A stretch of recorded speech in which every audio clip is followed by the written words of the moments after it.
முருகப்பெருமான் பாடி அருளி கொடுத்ததில் கந்தர் அலங்காரம் என்று சொல்லக்கூடியது மிகவும் சிறப்புடையது. ஒரே ஒரு பாட்டு படிச்சா போதுமா கந்தர் அலங்காரத்தில்? ஒரு பாட்டு. அந்த ஒரு பாட்டுக்கு யமன் அஞ்சுவானா.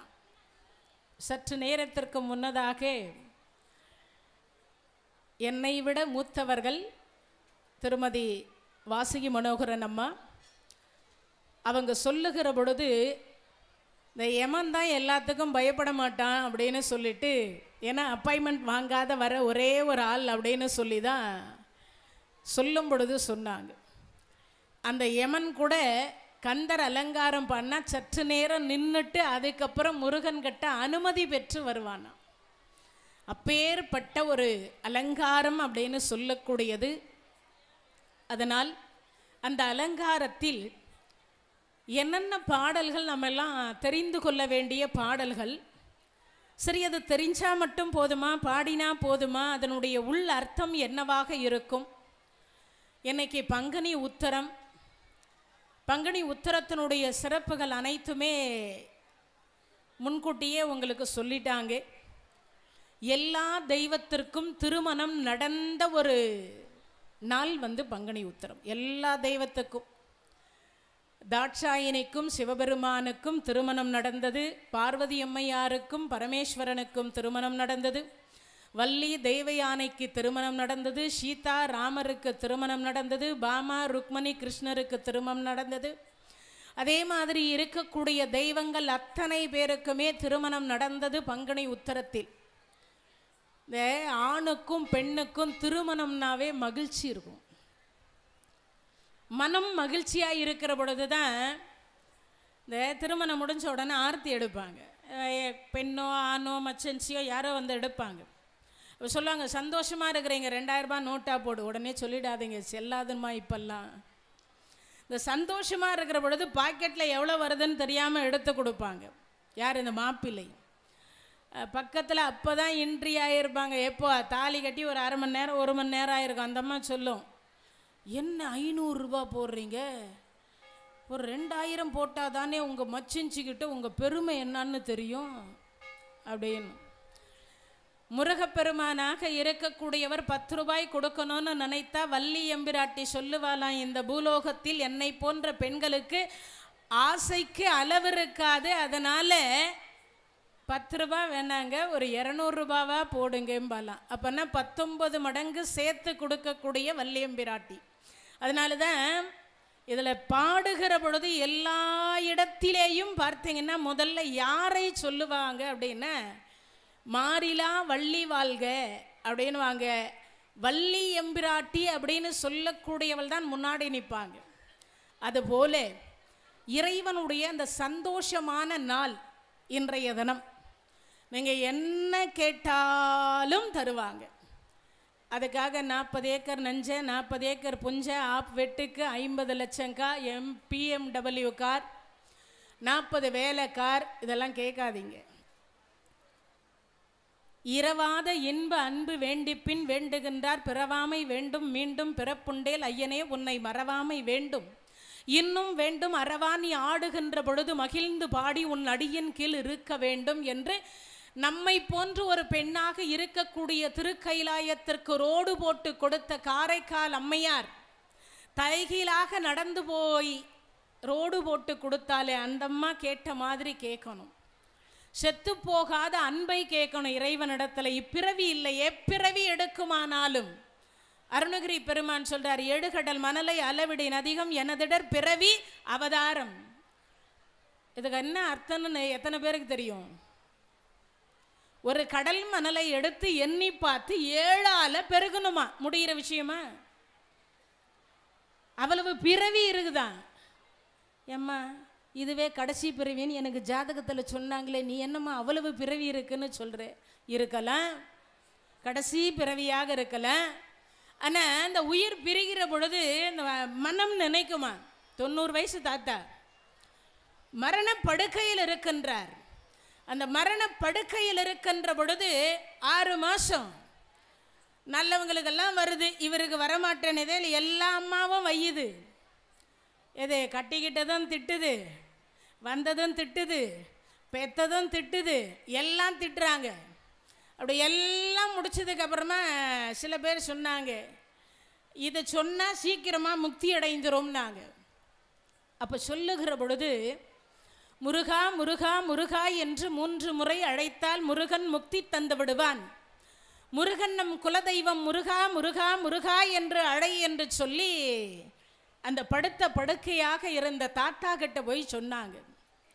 அந்த தாத்தா சொல்றார், மூ மூ மூ மூணு 30 மணி நேரம் மூவே சொல்லிட்டு இருந்தார். என்னமோ தெரியல, முருகா சொல்லிட்டார் போல இருக்கு, சீக்கிரமாக முருகப்பெருமான் மயில் மேலே வந்து அழைச்சிட்டு போயிடுவார்னு எல்லாரும் நினச்சிட்டு இருக்காங்க. அதுக்கப்புறம் கிட்ட போய் மனைவி கேட்டுச்சு, மூன்னு சொல்லின்றீங்க, என்னத்தையா முருகான்னு தானே சொன்னேன். மண்டையாடுச்சு, என்னதான் ஏன் சொன்னேன், முறுவல் தோசை வேணும்னுச்சு அந்த தாத்தா. என்ன வேணும்? முறுவல் தோசை வேணும். இறைவன் என்ன பண்ணுவார், அடுத்த ஜென்மத்தில் தோசையாக தின்னுட்டு கடை தோசைக்கு ஒரு பிறவி கொடுப்பார். நம்ம எல்லாம் பட்டினத்து செட்டி கிடையாது.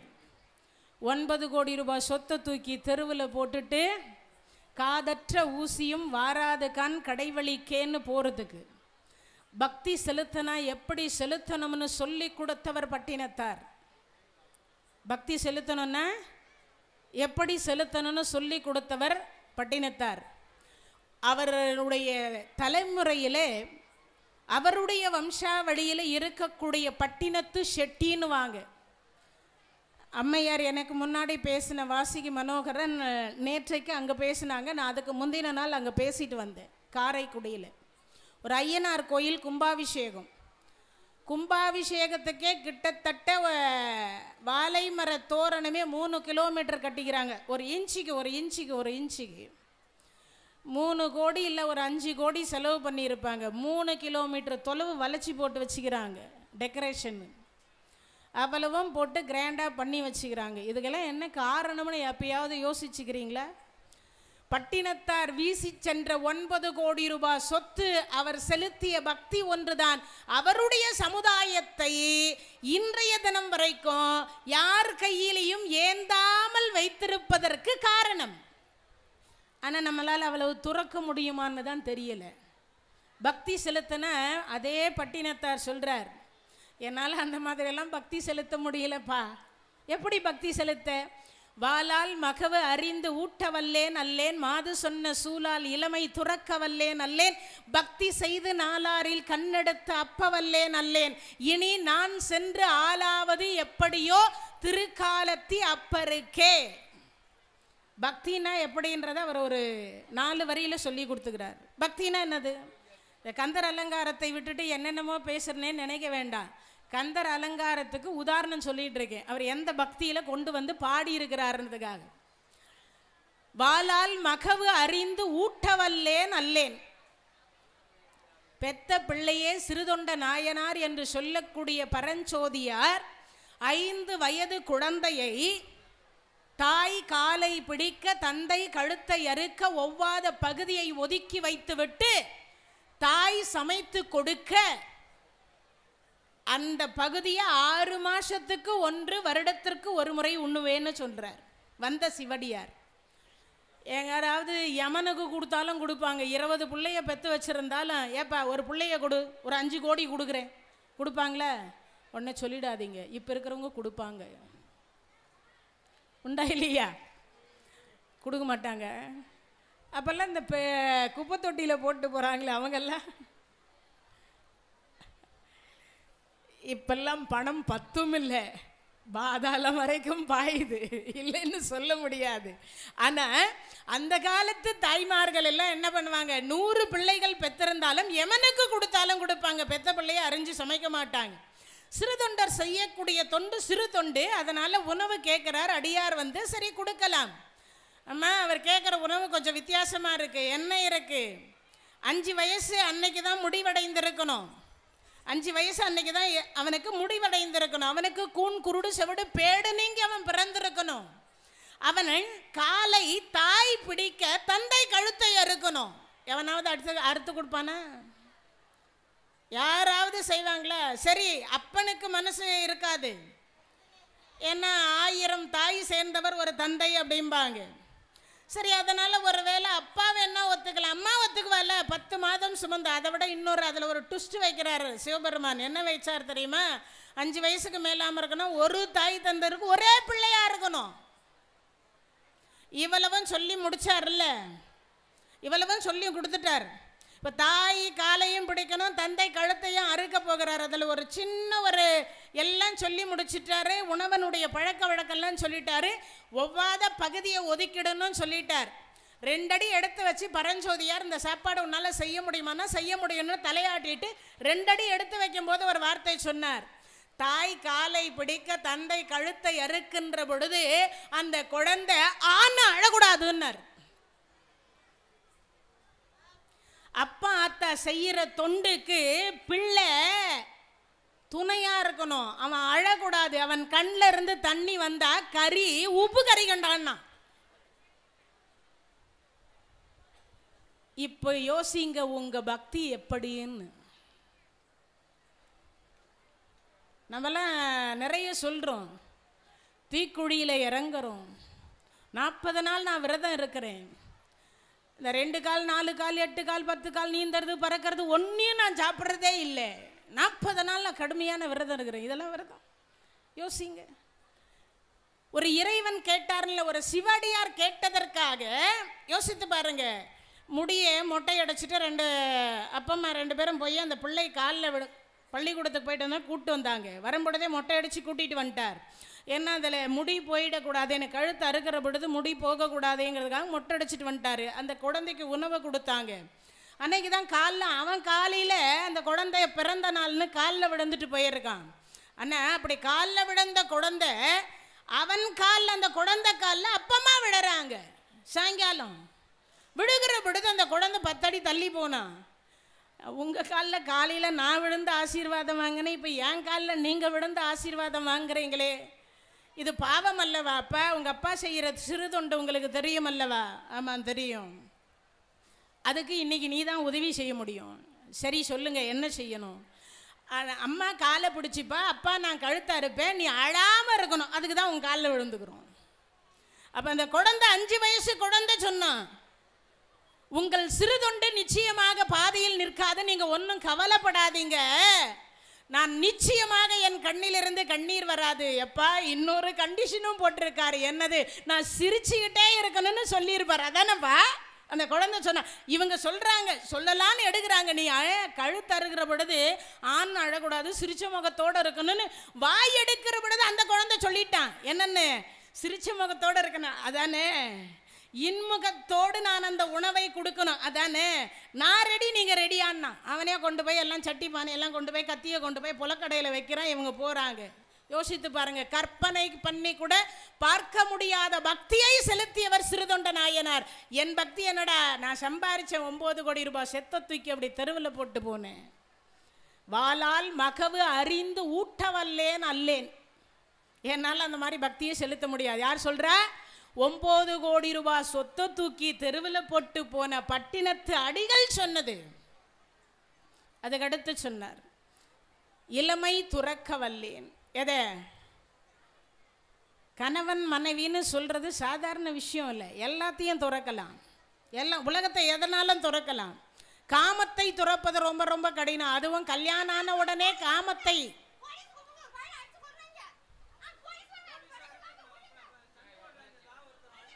காவல்துறை அதிகாரிகள் தயவு செய்து அந்த சைடில் ஏதோ சண்டை நடக்குதான், ஒரு பிள்ளையை அடித்து ஏதோ அடிக்கிறாங்க சொல்கிறாங்க. தயவு செய்து காவல்துறை அதிகாரிகள் அந்த இடத்திற்கு செல்லும்படி அன்போடு கேட்டுக்கொள்கிறோம். கை கழுவுற இடத்துல சாப்பிட்டுட்டு கை கழுவுற இடத்தில் சண்டையா?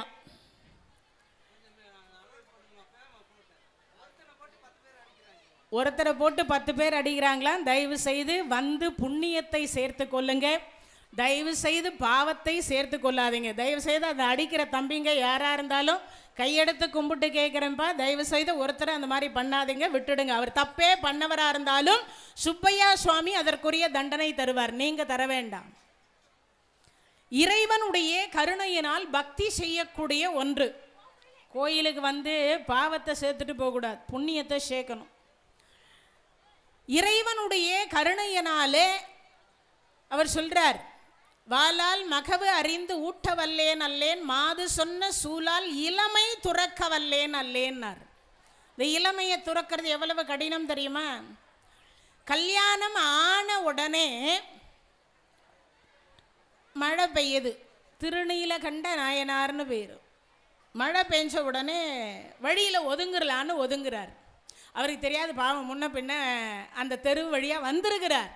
ஆனால் அந்த தெருவில் அந்த வீடு அந்த மாதிரி வீடுன்னு அவருக்கு தெரியாது. தாசி தெரு அப்படின்னு சொல்லுவாங்க இல்லையா, அந்த தெரு.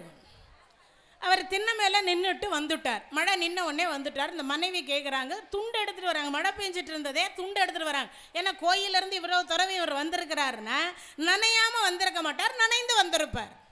துண்டு எடுத்துட்டு வந்த அந்த அம்மா பார்த்தா ஒரு துளி மலை கூட அவர் மேலே விழலை. விழாத பொழுது அப்பா அந்த அம்மா நான் சொல்கிற, எப்படி நீங்கள் மழை பெஞ்சது நனையாமல் வந்திருக்கீங்களே எப்படின்னா? ஒன்றும் இல்லைம்மா, அந்த தெரு வழியாக வந்த இல்லையா, அந்த 4வது வீட்டில் அந்த திண்ணை மேலே கொஞ்சம் நேரம் நின்றுட்டு வந்தேன். 90 வயசு கிழவன் போனாலே அவன் விட மாட்டாள். நீங்கள் இளமையோட, அதுவும் 3 நாளைக்கு முன்னாடி கல்யாணம் ஆன மாப்பிள்ளை, நீங்கள் எப்படி அங்கே போய் நிற்கலாம்? அவன் நின்று இருந்தாலும் எவ்வளவு நேரம் நின்னீங்க? அவர் சூதுவாதி இல்லாத மனுஷன், சொல்லிட்டார் 1/2 மணி நேரம் அங்கே தான் நின்று. சொன்ன அடுத்த வினாடி அந்த அம்மா சொல்லிட்டா, கணவன் மீது சந்தேகப்பட்டாலோ இல்லையோ அவன் மனசுல ஏதோ தோணிட்டு, இறைவன் திருவிளையாடலுக்கு யாரெல்லாம் காரணம் கட்டிக்க முடியும்? அதனால சொன்ன, திருநீலகண்டத்தின் மீது ஆனை எம்மை தீண்டு வராயின்ட்டா. சத்தியம் பண்ணி சொல்றேன், நீ வணங்குற தெய்வத்தின் மீது ஆனை என்னை தீண்டக்கூடாதுன்ட்டா, சாகர வரைக்கும் தீண்டக்கூடாதுன்ட்டா. என்ன செய்ய முடியும்? யோசித்து பாருங்க. நீங்கள் நினைக்கிற மாதிரி உடனே நினச்சிக்காதீங்க. இப்போ இருக்கிற மாதிரி ஆளுக்கு ஒரு ரூம் கிடையாது. அடுப்பாங்கிற ஒரு பக்கம் சாமான் செட்டு, ஒரு பக்கம் ஒரே பாய் போடலாம், அவ்வளவுதான் இடம். அந்த இடத்தில் ஒரே பாய் போடுறாங்க. கணவன் மனைவி அந்த ஒரு பாயில் ஒன்றாக படுத்து கொண்டிருக்கிறார்கள். இவருக்கு வயசு 18, அந்த அம்மாவுக்கு வயசு 16. இந்த அம்மாவினுடைய கை அவர் மேலே பட்டது கிடையாது, இவருடைய கை அந்த அம்மா மேலே பட்டது கிடையாது. எத்தனை வருஷம் போச்சு? 60 வருஷம். எப்படி இருக்குன்னு யோசிச்சு பாருங்க. 60 வருஷம் வந்து கணவன் மனைவி தொட்டு கொள்ளலை. பேருக்கு ஊருக்கு கணவன் மனைவியாக வாழ்ந்தார்கள். அப்படிதான் வாழ்ந்தாங்க, எந்த ஒரு தொடர்பு இல்லாமல். இறைவன் பார்த்தார், அப்படியா ஒரு ஓடு கொடுத்தார். அந்த ஓடு என்று சொல்லக்கூடியதை அவரே மறைத்தார். மறுபடியும் அந்த ஓட்டை திருப்பி வந்து கேட்க வந்தார். நீ திருடி வச்சிட்டு இல்லைன்னு சொல்றியான்னு இறைவன் கேட்கிற பொழுது, அப்போதான் நீ திருடலைன்றதுக்கு என்ன சாட்சி? சுவாமி, நீங்கள் என்ன சொன்னாலும் பண்ணுறேன். உன் மனைவியை கையை பிடிச்சிட்டு குளத்தில் முங்கி சத்தியம் பண்ணி சொல்லு. சுவாமி, எனக்கும் என் மனைவிக்கும் கொஞ்சம் மனஸ்தாபம், என் மனைவியை நான் தொடமாட்டேன். ஏன்? அது நான் சொல்ல முடியாது சுவாமி, பரம ரகசியம். அப்படியா? ஒரு கொம்பு தர, அந்த பக்கம் நீ பிடிச்சிக்கோ, இந்த பக்கம் நீ பிடிச்சிக்கோ. 2 பேரும் பிடிச்சிட்டு குளத்தில் முங்கி எடுக்கிற பொழுது, அன்று என்னைக்கு சொல்லி தொடாமல் இருந்தாலும் அந்த இளமையோடு கணவனும் மனைவியும் இருந்தாங்க. அதை அந்த பக்தியை இருக்க முடியுமா? யோசித்து பாருங்க. கல்யாணமான மனைவியை 60 வருஷம் தொடாமல் வாழ முடியுமா? முடியாதலி. அதை தான் சொன்னார், வாளால் மகவு அறிந்து ஊட்ட வல்லேன் அல்லேன், மாது சொன்ன சூழால் இளமை துறக்க வல்லேன் அல்லேன்னார். பக்தி செய்து நாளாரில் கண்ணெடுத்து அப்ப வல்லேன் அல்லேன். கண்ணப்ப நாயனார்னு ஒரு அடியார், தின்னனார் என்ற பெயரோடு வேடர் குடத்தில் அர்ஜுனனே வந்து பிறந்தார். அப்படி பிறந்தவரை அங்கே வேட்டைக்கு போகிறார். அப்போ குடிமிநாதருக்கு யாரும் துணை இல்லை, நானே காவல் இருக்கேன்னு இருந்தார். தினமும் பிரசாதமாக ஐயர் கொண்டு வந்து படைச்சிட்டு போயிடுவார். அதுக்கப்புறம் இவர் போய் வாயில் எச்சியில் கொண்டு போய் அதை அங்கே துப்பிட்டு, அதுக்கப்புறம் பன்றிக்கறியை கொண்டு போய் வெந்ததா இல்லையான்னு மென்று பார்த்து அதுக்கப்புறம் இலையில கொண்டு போய் வைப்பார். சுவாமி சாப்பிடு, நல்லா இருக்கும். இப்படியே 6 நாள் போச்சு. ஐயர் சொன்னார், இந்த கொடுமையை பண்ணுறான்னு அவனை நீ கொல்லக்கூடாதா? தினமும் இதை கழுவுறதே எனக்கு வேலையாக போச்சு, நாத்தம் தாங்க முடியல. ஓ அப்படியா, அவனும் பக்தி தான் செலுத்துகிறான். என்ன செலுத்துகிறான்? பக்தி தான் செலுத்துகிறான். சுவாமி இதெல்லாம் ஒரு பக்தியா? சிவபெருமான் கிட்ட அந்தனர் வாதார, இதெல்லாம் ஒரு பக்தியா? இல்லையா, அவனுக்கு தெரிஞ்ச பக்தி அது. நான் என்ன செய்யறது?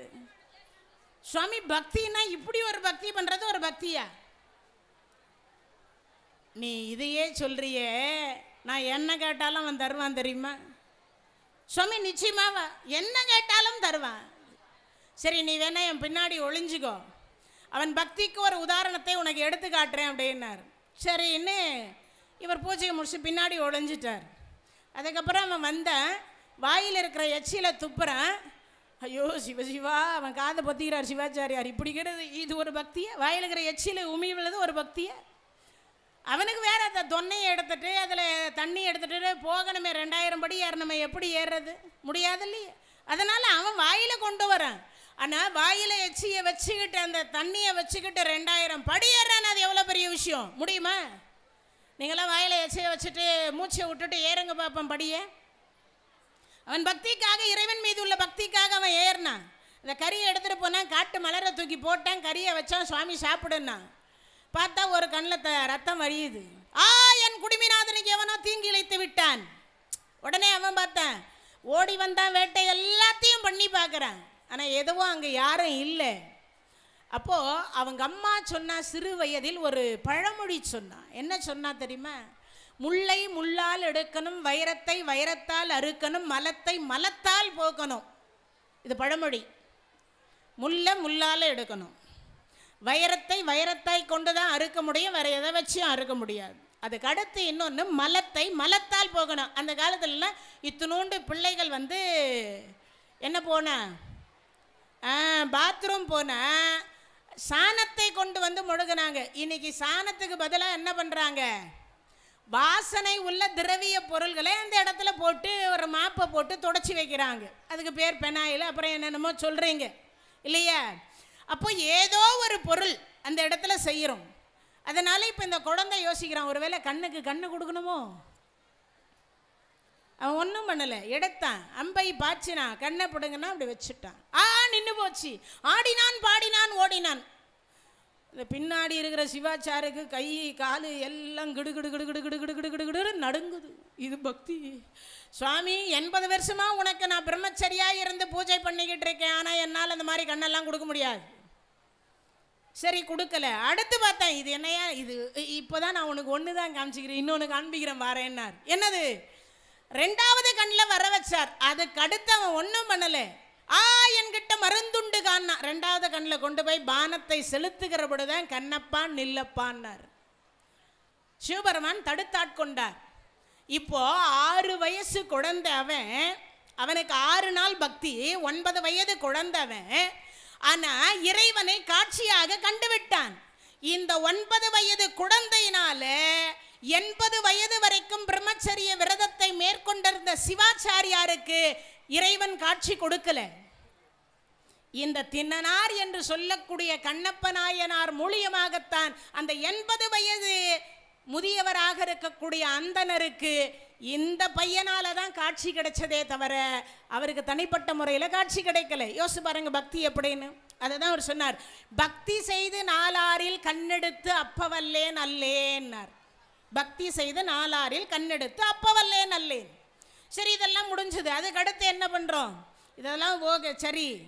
அதுக்கடுத்து தான் சொல்கிறார், திருக்காலத்தி அப்பறைக்கேனார். பக்தி என்பது பல வகை உண்டு, பல வகையான பக்திகள் இருக்கின்றது. அதில் கந்தர் அலங்காரம் என்று சொல்லக்கூடியதை ஏன் அருணகிரி பெருமான் முருகன் மீது பாடினார்னா செந்தமிழால் பாடுறார். ஏன் செந்தமிழால் பாடுறார்? பூவனால இப்போ சுப்பையா சுவாமியை அலங்காரம் பண்ணி வச்சுக்கிறோம். அது எத்தனை நாளைக்கு இருக்கும்? ஒரு நாள் இருக்குமா? ஒரு மாதம் இருக்குமா? ஒரு நாள் தான் இருக்கும். ஒரு நாள் தான் இருக்கும். அமர்நாத் போய்க்கிறீங்களா? யாருன்னா எத்தனை பேர் போய்க்கிறீங்க? அங்கே 6 மாதம் மூடி வச்சுருப்பாங்க கோயில், தெரியுமா?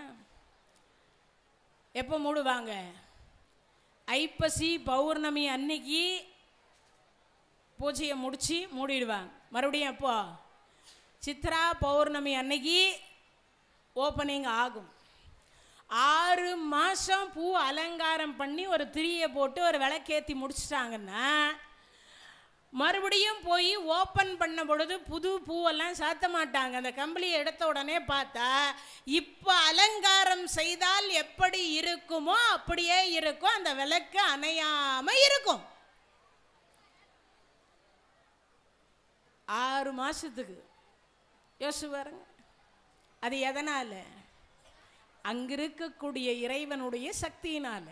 அப்போ உடனே கேட்டுறாதீங்க எங்கள் சுப்பையா சுவாமிக்கு இல்லையான்னு. அங்கே இருக்கக்கூடிய சீதோஷ நிலை என்பது வேறு, இங்கே இருக்கக்கூடிய சீதோஷ நிலை என்பது வேறு. அதை நம்ம புரிஞ்சுக்கணும் முதல்ல. அப்போனா திருவருள் இல்லையான்னு கேட்கக்கூடாது. நிலை வேறு, பஞ்சபூதங்களுடைய தன்மை வேறு என்பதை தான் இதிலிருந்து நம்ம தெரிந்து கொள்ளணும். அப்போது அலங்காரம் என்று சொல்லக்கூடியது எதை செய்கிறாரோ அந்த அலங்காரம் என்பது நிலைச்சு இருக்கணும். நமக்கு பின்னாடி நம் சந்ததிகள் அதை அனுபவிக்கணும், அதனால் பலன்கள் கிடைக்கணும். அப்போ அந்த பலன்கள் கிடைப்பதற்கு நாம் என்ன செய்யணும் அப்படிங்கிறது தான் அதை செய்ய போகிறார். அதனால் இறைவனுடைய கருணையினால் இப்போ ஒரு முறை நம்ம அலங்காரம் பண்ண பூவை மறுபடியும் பண்ண முடியாது. அது என்ன ஆகும்? ஒன்று வாடி போகும், அப்படியே விட்டோம்னா அதுலேயே அழுகி போயிடும். சரி, பட்டு துணியால் எத்தனை நாள் பட்டு துணி இருக்கும்? ஒரு 6 மாதம், 1 வருஷம், 2 வருஷம், அவ்வளவுதான் இருக்கும். அதுக்கப்புறம் ஒன்று அது வெளுத்து போகும், இல்லையா அது இத்து போகும், இல்லையா அது எலி கடிக்கும், இல்லையா அதனுடைய தன்மை மாறுபடும், கிழிஞ்சி போகும். அப்போ பட்டு துணியும் காலப்போக்கில் மறைஞ்சு போயிடும். சரி, தங்கம், வைரம், வைடூரியம் அது மாதிரி ஏதாவது அலங்காரம் செய்யலாமா? ஒரு கேள்வி வருது. இப்போது தங்கத்தினால் அலங்காரம் செய்து கொள்ளலாம். இறைவனுக்கு தங்கத்தால் அலங்காரம் பண்ணுறாங்க. அதில் கல் வச்ச நகை இருக்கும், கல் இல்லாத நகையும் இருக்கும். இந்த போடும்போது கைட்டும் போது பார்த்தீங்கன்னா சில நகைகள் வந்து ஒன்று எண்ணெய் இறங்கிடும், இல்லைன்னா என்ன பண்ணுவாங்க, அருந்து போயிடும். ஏதாவது ஒரு அதில் மாறுபாடு வரும். அப்போது அதுவும் காலப்போக்கில் அழியக்கூடியது. அழியாத செந்தமிழால் பாடணும்னு நினச்சார்.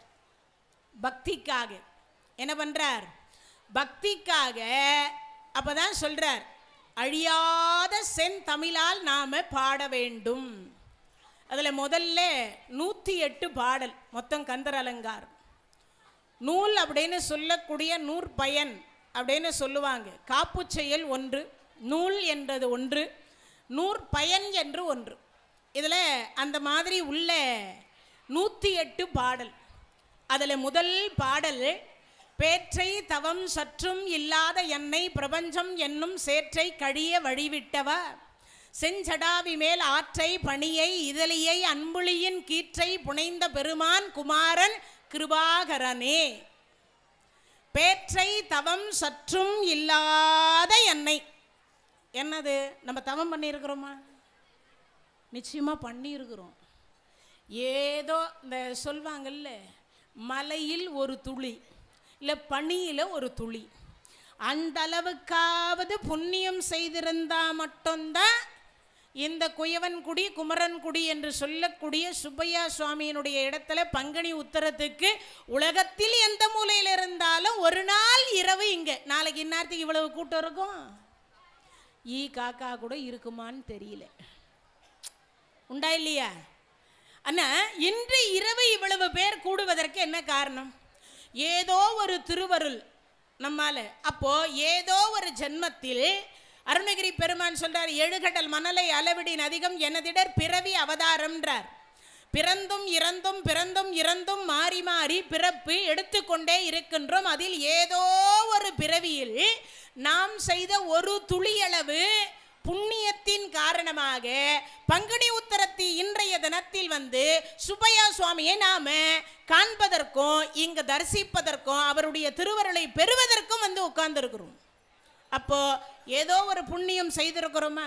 அந்த புண்ணியம் இல்லைன்னா இங்கே வந்து உட்கார முடியுமா? இல்லை இதை தான் கேட்க முடியுமா? இல்லையா? இறைவனை தரிசிக்க முடியுமா? நிறைய பேர் கோயிலுக்கு வேடிக்கை பார்க்க வந்திருக்கிறது வந்துக்கிறாங்க, சில பேர் சாப்பிட்றதுக்கு வந்துக்கிறாங்க, சில பேர் சுவாமியை தரிசனம் பண்ணுறதுக்கு வந்துக்கிறாங்க, சில பேர் தீ மீதியை பார்ப்பதற்கு வந்துக்கிறாங்க, சில பேர் வந்து பார்த்தீங்கன்னா ஏதோ பொழுது போகலை, இன்றைக்கி ராத்திரி அப்படியே சிவராத்திரி அப்படியே சுற்றி பார்த்துட்டு போகலான்னு வந்து, சில பேருக்கு என்ன பண்ணுறது நேரம் போகணுமேன்றதுக்காக வந்திருக்கிறாங்க. ஒவ்வொருத்தருக்கும் ஒவ்வொன்று இருக்குது. சில பேர் பக்தி சிதையோடு என்ன பண்ணுறாங்க, தனக்கு ஏதேனும் ஒரு காரியம் ஆக வேண்டும் என்பதற்காக சுப்பையா சுவாமியை பார்க்க வந்துக்கிறாங்க. ஒவ்வொருத்தருக்கும் ஒவ்வொரு கோரிக்கையோடு வந்துக்கிறாங்க. சில பேருக்கு காரு கேட்பாங்க, சில பேர் பங்களா கேட்பாங்க, சில பேர் டிவி கேட்பாங்க, சில பேர் செல்ஃபோன் கேட்பாங்க, சில பேர் மனைவி கேட்பாங்க, சில பேர் குழந்தை கேட்பாங்க, சில பேர் எதையோ கேட்குறாங்க. சில பேர் என்ன கேட்குறாங்க, சுவாமி 10 வருஷமாக சுப்பையா சுவாமி நான் உன்னை வந்து தான் பார்த்துட்டுருக்கேன், இன்னும் என்னை ஓட்டாண்டியாக தான் ஆக்கின்னு இருக்கேன், ஆனால் இன்னும் எனக்கு முன்னாடி இருக்கிறவன் கோட்டீஸ்வரனாகிறான், நான் இன்னும் கோமனாண்டியாக தான் இருக்கிறேன், என்ன வராது. எத்தனை கோடி வைத்திருந்தாலும் நம்ம மேலே போட போகிறது எது, 1 கோடி தான். புரியுதா நான் சொல்கிறது? கோடி கோடியாக வச்சுருந்தாலும் நம்ம மேலே போட போகிறது என்னதுங்க, ஒன்று புகுந்த கோடி இல்லைன்னா பிறந்த கோடி அதானே போட போகிறாங்க. வேறு ஒன்று எத்தனை தான் மேலே கொண்டு வர்றது ஏதாவது இருக்குதா? கொண்டு போகிறது ஒன்றும் கிடையாது, இடைநடுவே வர்றது தானே எல்லாமே. அப்போது இது எல்லாமே அழியக்கூடியது. அழியாதது எது? தவம் என்று சொல்லக்கூடியது. அழியாதது எது? தவம். தவம்னா நீங்கள் நினைக்காதீங்க உடனே ஏதோ காட்டுக்கு போய் உடம்பை சூடாக்கி என்னது ஓம் சரவணபவ ஓம் நமச்சிவாய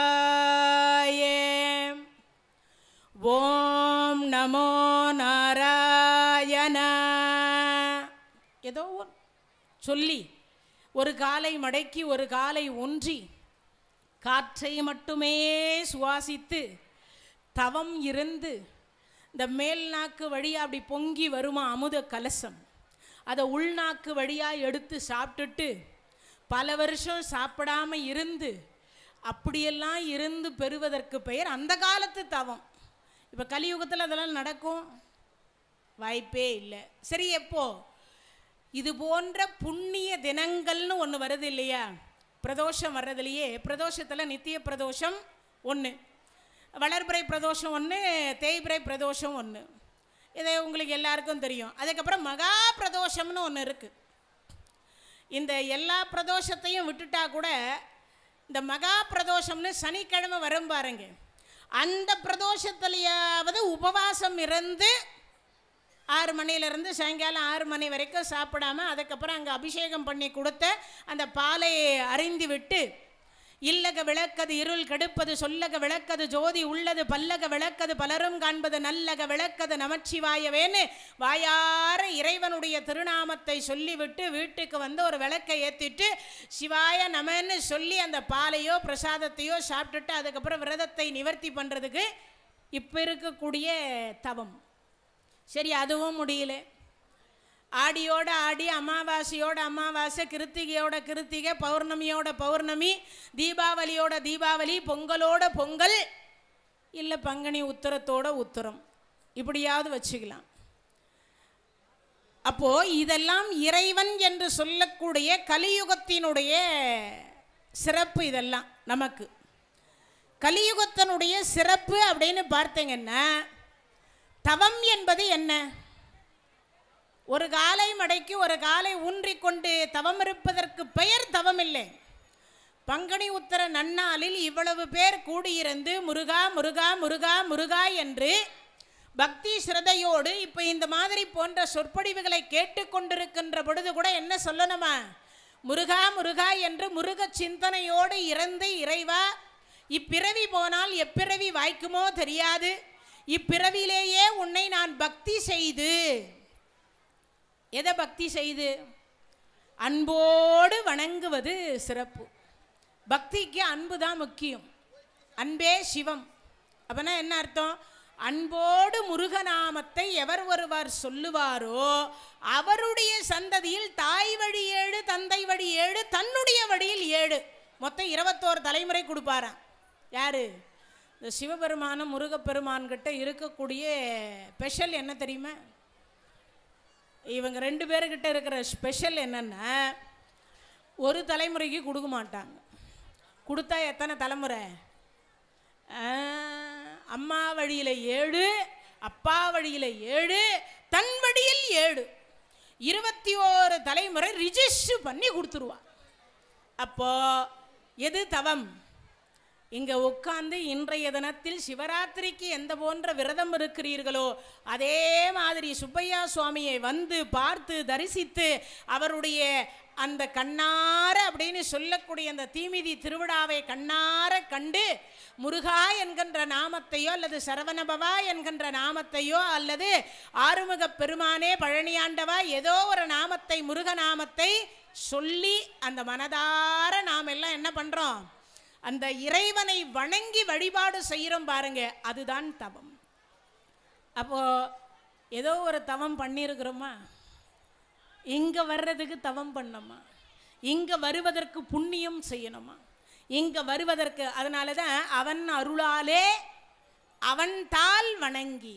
அப்போ சுப்பையா சுவாமி கருணை பண்ணி அந்த கருணையின் காரணத்தினாலே இன்று இங்கு வரணும் என்று அவன் ஏற்கனவே எழுதி என்ன பண்ணி வச்சுக்கிறார்? ரிஜிஸ்டர் பண்ணி ஒரு அச்சு வச்சுக்கிறார், சீல். இல்லைன்னா வர முடியுமா? நிச்சயமாக முடியாது. அப்போ அவன் அருளாலே அவன் தாள் வணங்கி. அப்போ பேற்றை தவம் சற்றும் இல்லாத என்னை பிரபஞ்சம் என்னும். பிரபஞ்சம்னா என்னது? நம்ம தவம் பண்ணிட்டோம், ஏதோ ஒரு தவம் பண்ணியிருக்கோம். அந்த தவத்தின் மூலியமாக நமக்கெல்லாம் என்ன கொடுத்துக்கிறார்? இங்கே வந்து உட்கார்ற பாக்கியம் கொடுத்துக்கிறார், இதை கேட்குற பாக்கியத்தை கொடுத்துருக்கிறார். பிரபஞ்சம் என்னும் சேற்றை கழிய வழிவிட்டவா. சேருன்னா என்னது?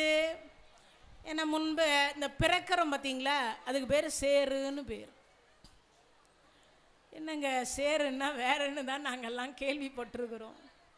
நீங்கள் என்னமோ பிறப்புன்றீங்களே. பிரபஞ்சத்தில் மீண்டும் மீண்டும் மீண்டும் என்ன பிறவி எடுக்கிறோம்? ஏதோ ஒரு பிறவி. ஏதாவது புல்லாய் பூடாய் மரமாகி பல்விருகமாகி பறவையாய் பாம்பாய் கல்லாய் மனிதராய் தேவராய் எல்லா பிறப்பும் பிறந்தழைத்தேன் எம்பெருமான். செல்லா தாவரத்துள் எல்லா பிறப்பும் பிறந்தழைத்தேன் எம்பெருமான். மாணிக்கவாசக பெருமான் சொல்லுவதற்கு ஏற்றார் போல ஏதோ ஒரு பிறவியை பிறந்து கொண்டே இருக்கின்றோம். அப்போ ஏதாவது ஒரு பிறவியை எடுக்கிற பொழுது அந்த பிறவியினுடைய முக்தி என்கின்ற ஒரு நிலை தரணும் இல்லையா? முக்தி தரக்கூடிய கடவுள் என்று சொல்லக்கூடியவர் வேறு யாரும் அல்ல, சிவபெருமான். யார் தரா? சிவபெருமான். எப்படி தருகிறார்? நமக்கு முக்தி கொடுக்கறதுக்காகவே அவர் ஆற்ற வச்சுன்னுக்கிறாரான் தலையில். அது என்னங்க, ஆற்றுல வச்சுட்டு இருந்தால் மட்டும் எப்படிங்க நமக்கு முக்தி கிடைச்சிரும்? அதான நம்மளுடைய கேள்வியே. பேற்றை தவம் சற்றும் இல்லாத என்னை பிரபஞ்சம் என்னும் சேற்றை கழிய வழிவிட்டவா. அப்போ கழுவுவதற்காக சிவபெருமான் ஆறு வச்சுருக்கார். இந்த ஆறுக்கே எங்கள் குருநாதர் பல அர்த்தம் சொல்லுவார், வாரியார் சுவாமிகள். என்ன அர்த்தம்? ஆறு உடையான், முகம் ஆறு உடையான் முருகர். முகம் மாறு உடையான் யார்? அவரு முழு முதற் கடவுள் பிள்ளையார். என்ன உடையார்? முகம் மாறு உடையான். முகம் நம்மளுக்கெல்லாம் இருக்கிற மாதிரி இருக்க, மாறுபட்டிருக்கு. யானை முகம் இல்லையா? தலை ஆற்றில் படுத்துட்டு இருக்கார். யார் அவரு? பெருமாள். ரங்கநாதர் எதில் படுத்துட்டு இருக்கார்? காவேரி கரையில் படுத்துட்டு இருக்கார். ஆற்றை தலை வைத்து படுத்திருக்கிறார். அதுக்கடுத்து ஆற்றை தலையில் வச்சுட்டு இருக்காராம். யார் அவரு? நம்ம சிவபெருமான். ஏன் இவங்கெல்லாம் ஆறு வச்சுன்னுக்குறாங்க, முகம் வச்சுன்னுக்குறாங்க, மாறுபட்டு ஆறு இருக்கு, எல்லாமே இருக்கு. ஆனால் நமக்கு முக்தி தருவாங்களான்னா இல்லை. ஒவ்வொருத்தரும் ஒவ்வொன்று தருவாங்க. ஆனால் முக்தி யாரா கொடுக்கணும்னா சிவபெருமான் கொடுக்கணும். அப்போ அந்த உடனே நினச்சிடாதீங்க சிவன் வேறு முருகன் வேறு இல்லை, இருவரும் ஒருவரே. ஐமுக சிவனே அறுமுக சிவனாக வந்தார், அவ்வளவுதான் விஷயம். ஒன்றும் இதுக்கு அதுக்கும் வித்தியாசமெல்லாம் கிடையாது. ஞானிகளுக்கு தெரியும் ஆறாவது முகமாக இருக்கக்கூடிய அதோ முகம் வேற ஒன்றும் இல்லை. ஆறாவது முகம் யாருக்கு தெரியும்? ஞானிகளுக்கு தெரியும், சிவபெருமான இடத்துல. ஆனால் முருகப்பெருமான் என்ன பண்ணிட்டார், எல்லாரும் ஞானியா எப்படி ஆகிறது? இந்த படைக்கக்கூடிய சும்மா படைக்கிறானா? இந்த படைக்கக்கூடியவன் என்ன பண்ணுறான், எல்லாருக்கும் இந்த கதை தெரியும். சிவபெருமான் ஆலகால விஷத்தை உண்டு விட்டு அந்த பார்க்கடலை கடைந்த பொழுது சுந்தரா போய் கொண்டு வந்தார். ஆளால சுந்தரரும் நந்தியம் பெருமானும் கொண்டு வந்தாங்க, சாப்பிட்டாங்கன்னு தெரியும். ஆனால் இதுக்கு அப்புறம் ஒரு சூட்சம கதை, ஒரு கதை இருக்குது. ஆனால் பெரும்பாலும் அது யாருக்கும் தெரியாது. பெரும்பாலும் நான் வடநாட்டுக்கு நிகழ்ச்சிக்கு போயிருக்கும் பொழுது அங்கே ஒரு புத்தகத்தில் படித்தேன், இது என்ன அதிசயமாக இருக்குன்னு. சிவ ரகசிய புராணம்னா அந்த கதையில் போட்டு வச்சுக்கிறான். என்னென்னா 3 பிரிவாக பிரிச்சுட்டாங்களாம். எதை? ஆலகால விஷத்தை.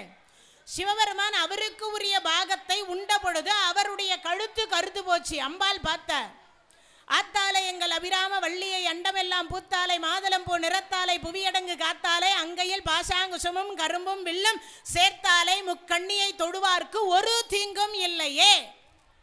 அந்த அம்மா பார்த்தா நம்ம வீட்டுக்கார உயிரை நாம தான் காப்பாற்றணும், கழுத்தை மட்டும் முடிச்சிட்டா. ஆமாம், பிள்ளையார் சுழி போட்டு வச்சுக்கிறா. இப்போ இருக்கிற பெண்களுக்கெல்லாம் ஒழுங்கா சொன்ன பேச்சு கேட்கலன்னா பிடிச்சிடுவேன் அப்படின்னு அந்த அம்மா தான் பிடிச்சிட்டா போலகுது. அப்போ அந்த திரு நீலகண்டர் என்ற நாமத்தோடு அவர் இருக்கார். நாராயணர் காக்கும் கடவுள் அல்லவா, உலகத்தை காப்பாற்றணும் அல்லவா. காக்கும் கடவுள்னா நம்மையும் காப்பாற்றணும், அவரையும் அவர் காப்பாற்றிக்கணும், பஞ்சபூதத்தையும் அவர் தான் காப்பாற்றணும். காக்கும் கடவுள்னா நீங்கள் நினைக்கிற மாதிரி ஏதோ சாதாரணமாக காப்பாற்றுறதுன்னு கிடையாது.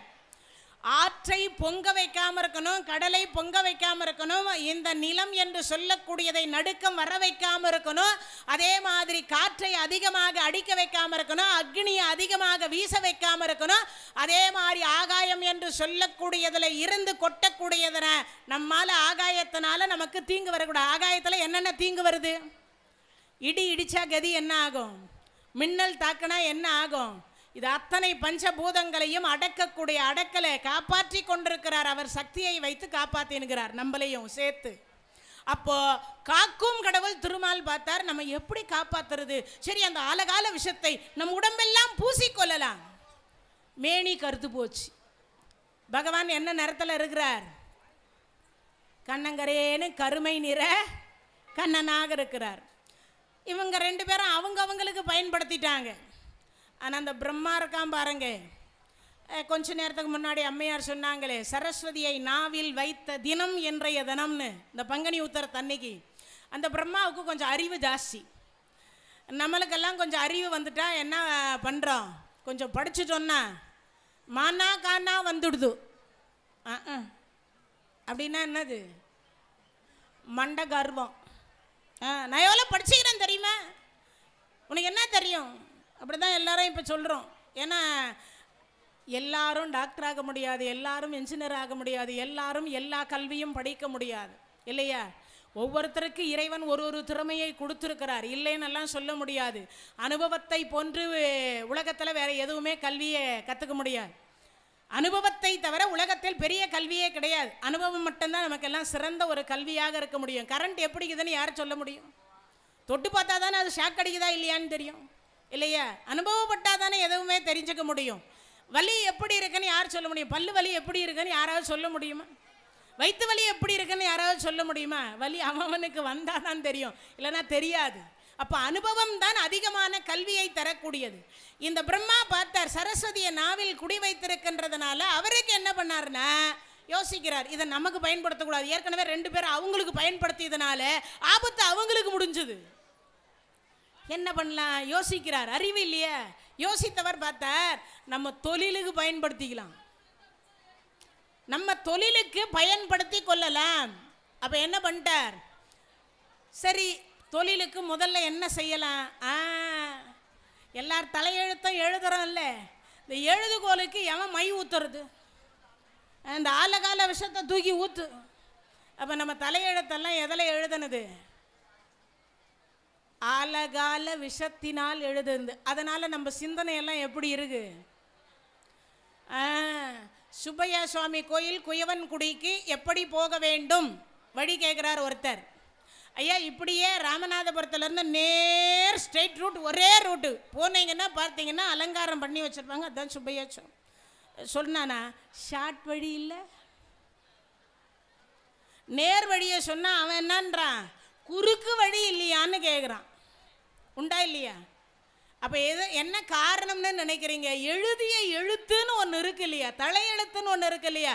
அப்போ எழுதியவன் யாரு? ஆலகால விஷத்தினால் எழுதுனதுனால தான் நமக்கெல்லாம் என்ன சிந்தனை சரியாக வரமாட்டேங்குது. ஆமாம், அடுத்தவங்க பொருளை திருடக்கூடாதுன்னு சொல்கிறோம். கீழே 100 ரூபா நோட்டை பார்த்த உடனே என்ன தோணுது? ஜாக்பாட் அடிச்சுது. கொஞ்சம் நேரத்துக்கு முன்னாடி பாவம் யாரதோ செயின் தொலைஞ்சதுன்னாங்க. இதை கேட்டுக்கொண்டிருக்கக்கூடிய அனைத்து பக்த கோடிகளுக்கும் அன்பான வேண்டுகோள், அவரவர்களுடைய உடைமைகளை அவரவர்கள் பத்திரமா பார்த்துக்குங்க. இந்த நகை போட்டு வந்திருக்கக்கூடிய பெண்கள் எல்லாம் வந்து சேஃப்டி பின் அப்படின்னு சொல்லக்கூடியதை கவனிங்க. தீமிதி திருவிழாவின் பொழுது யார் எங்கே எப்படி இருப்பாங்க, யார் என்ன செய்வாங்கன்னு தெரியாது. 60,000 போயிருக்குன்னு நினைக்கிறேன் சவரம் விலை, 916 இல்லையா? போனால் 1 மாதத்துக்கு சாப்பிட்லாம். உண்டா இல்லையா? அதனால் எல்லாரும் அவரவர்கள் உடைமைகளை, செல்ஃபோனாக இருக்கட்டும், சாவியாக இருக்கட்டும், உடைமைகளாக இருக்கட்டும், நகைகளாக இருக்கட்டும், தயவு செய்து பத்திரமா பார்த்துக்குங்க. இறைவனுடைய கருணையினாலே இப்போ பிரம்மாவாக இருக்கக்கூடியவர் தலையெழுத்து என்று சொல்லக்கூடியதை எழுதியது ஆலகால விஷத்தினால். அப்போ எண்ணம் எப்படி இருக்கும்? விஷமத்தனமாகத்தானே இருக்கும். இப்போ எழுதியவன் தானே குற்றவாளி, நாம் இல்லை குற்றவாளி, எழுதியது அவர். சரி, ஒரு பகுதியை வச்சுட்டார். 2வது பகுதியை எங்கே வச்சார் அப்படின்னு பார்த்தீங்கன்னா ஆண்களினுடைய கரு விழியில் வைத்தார்.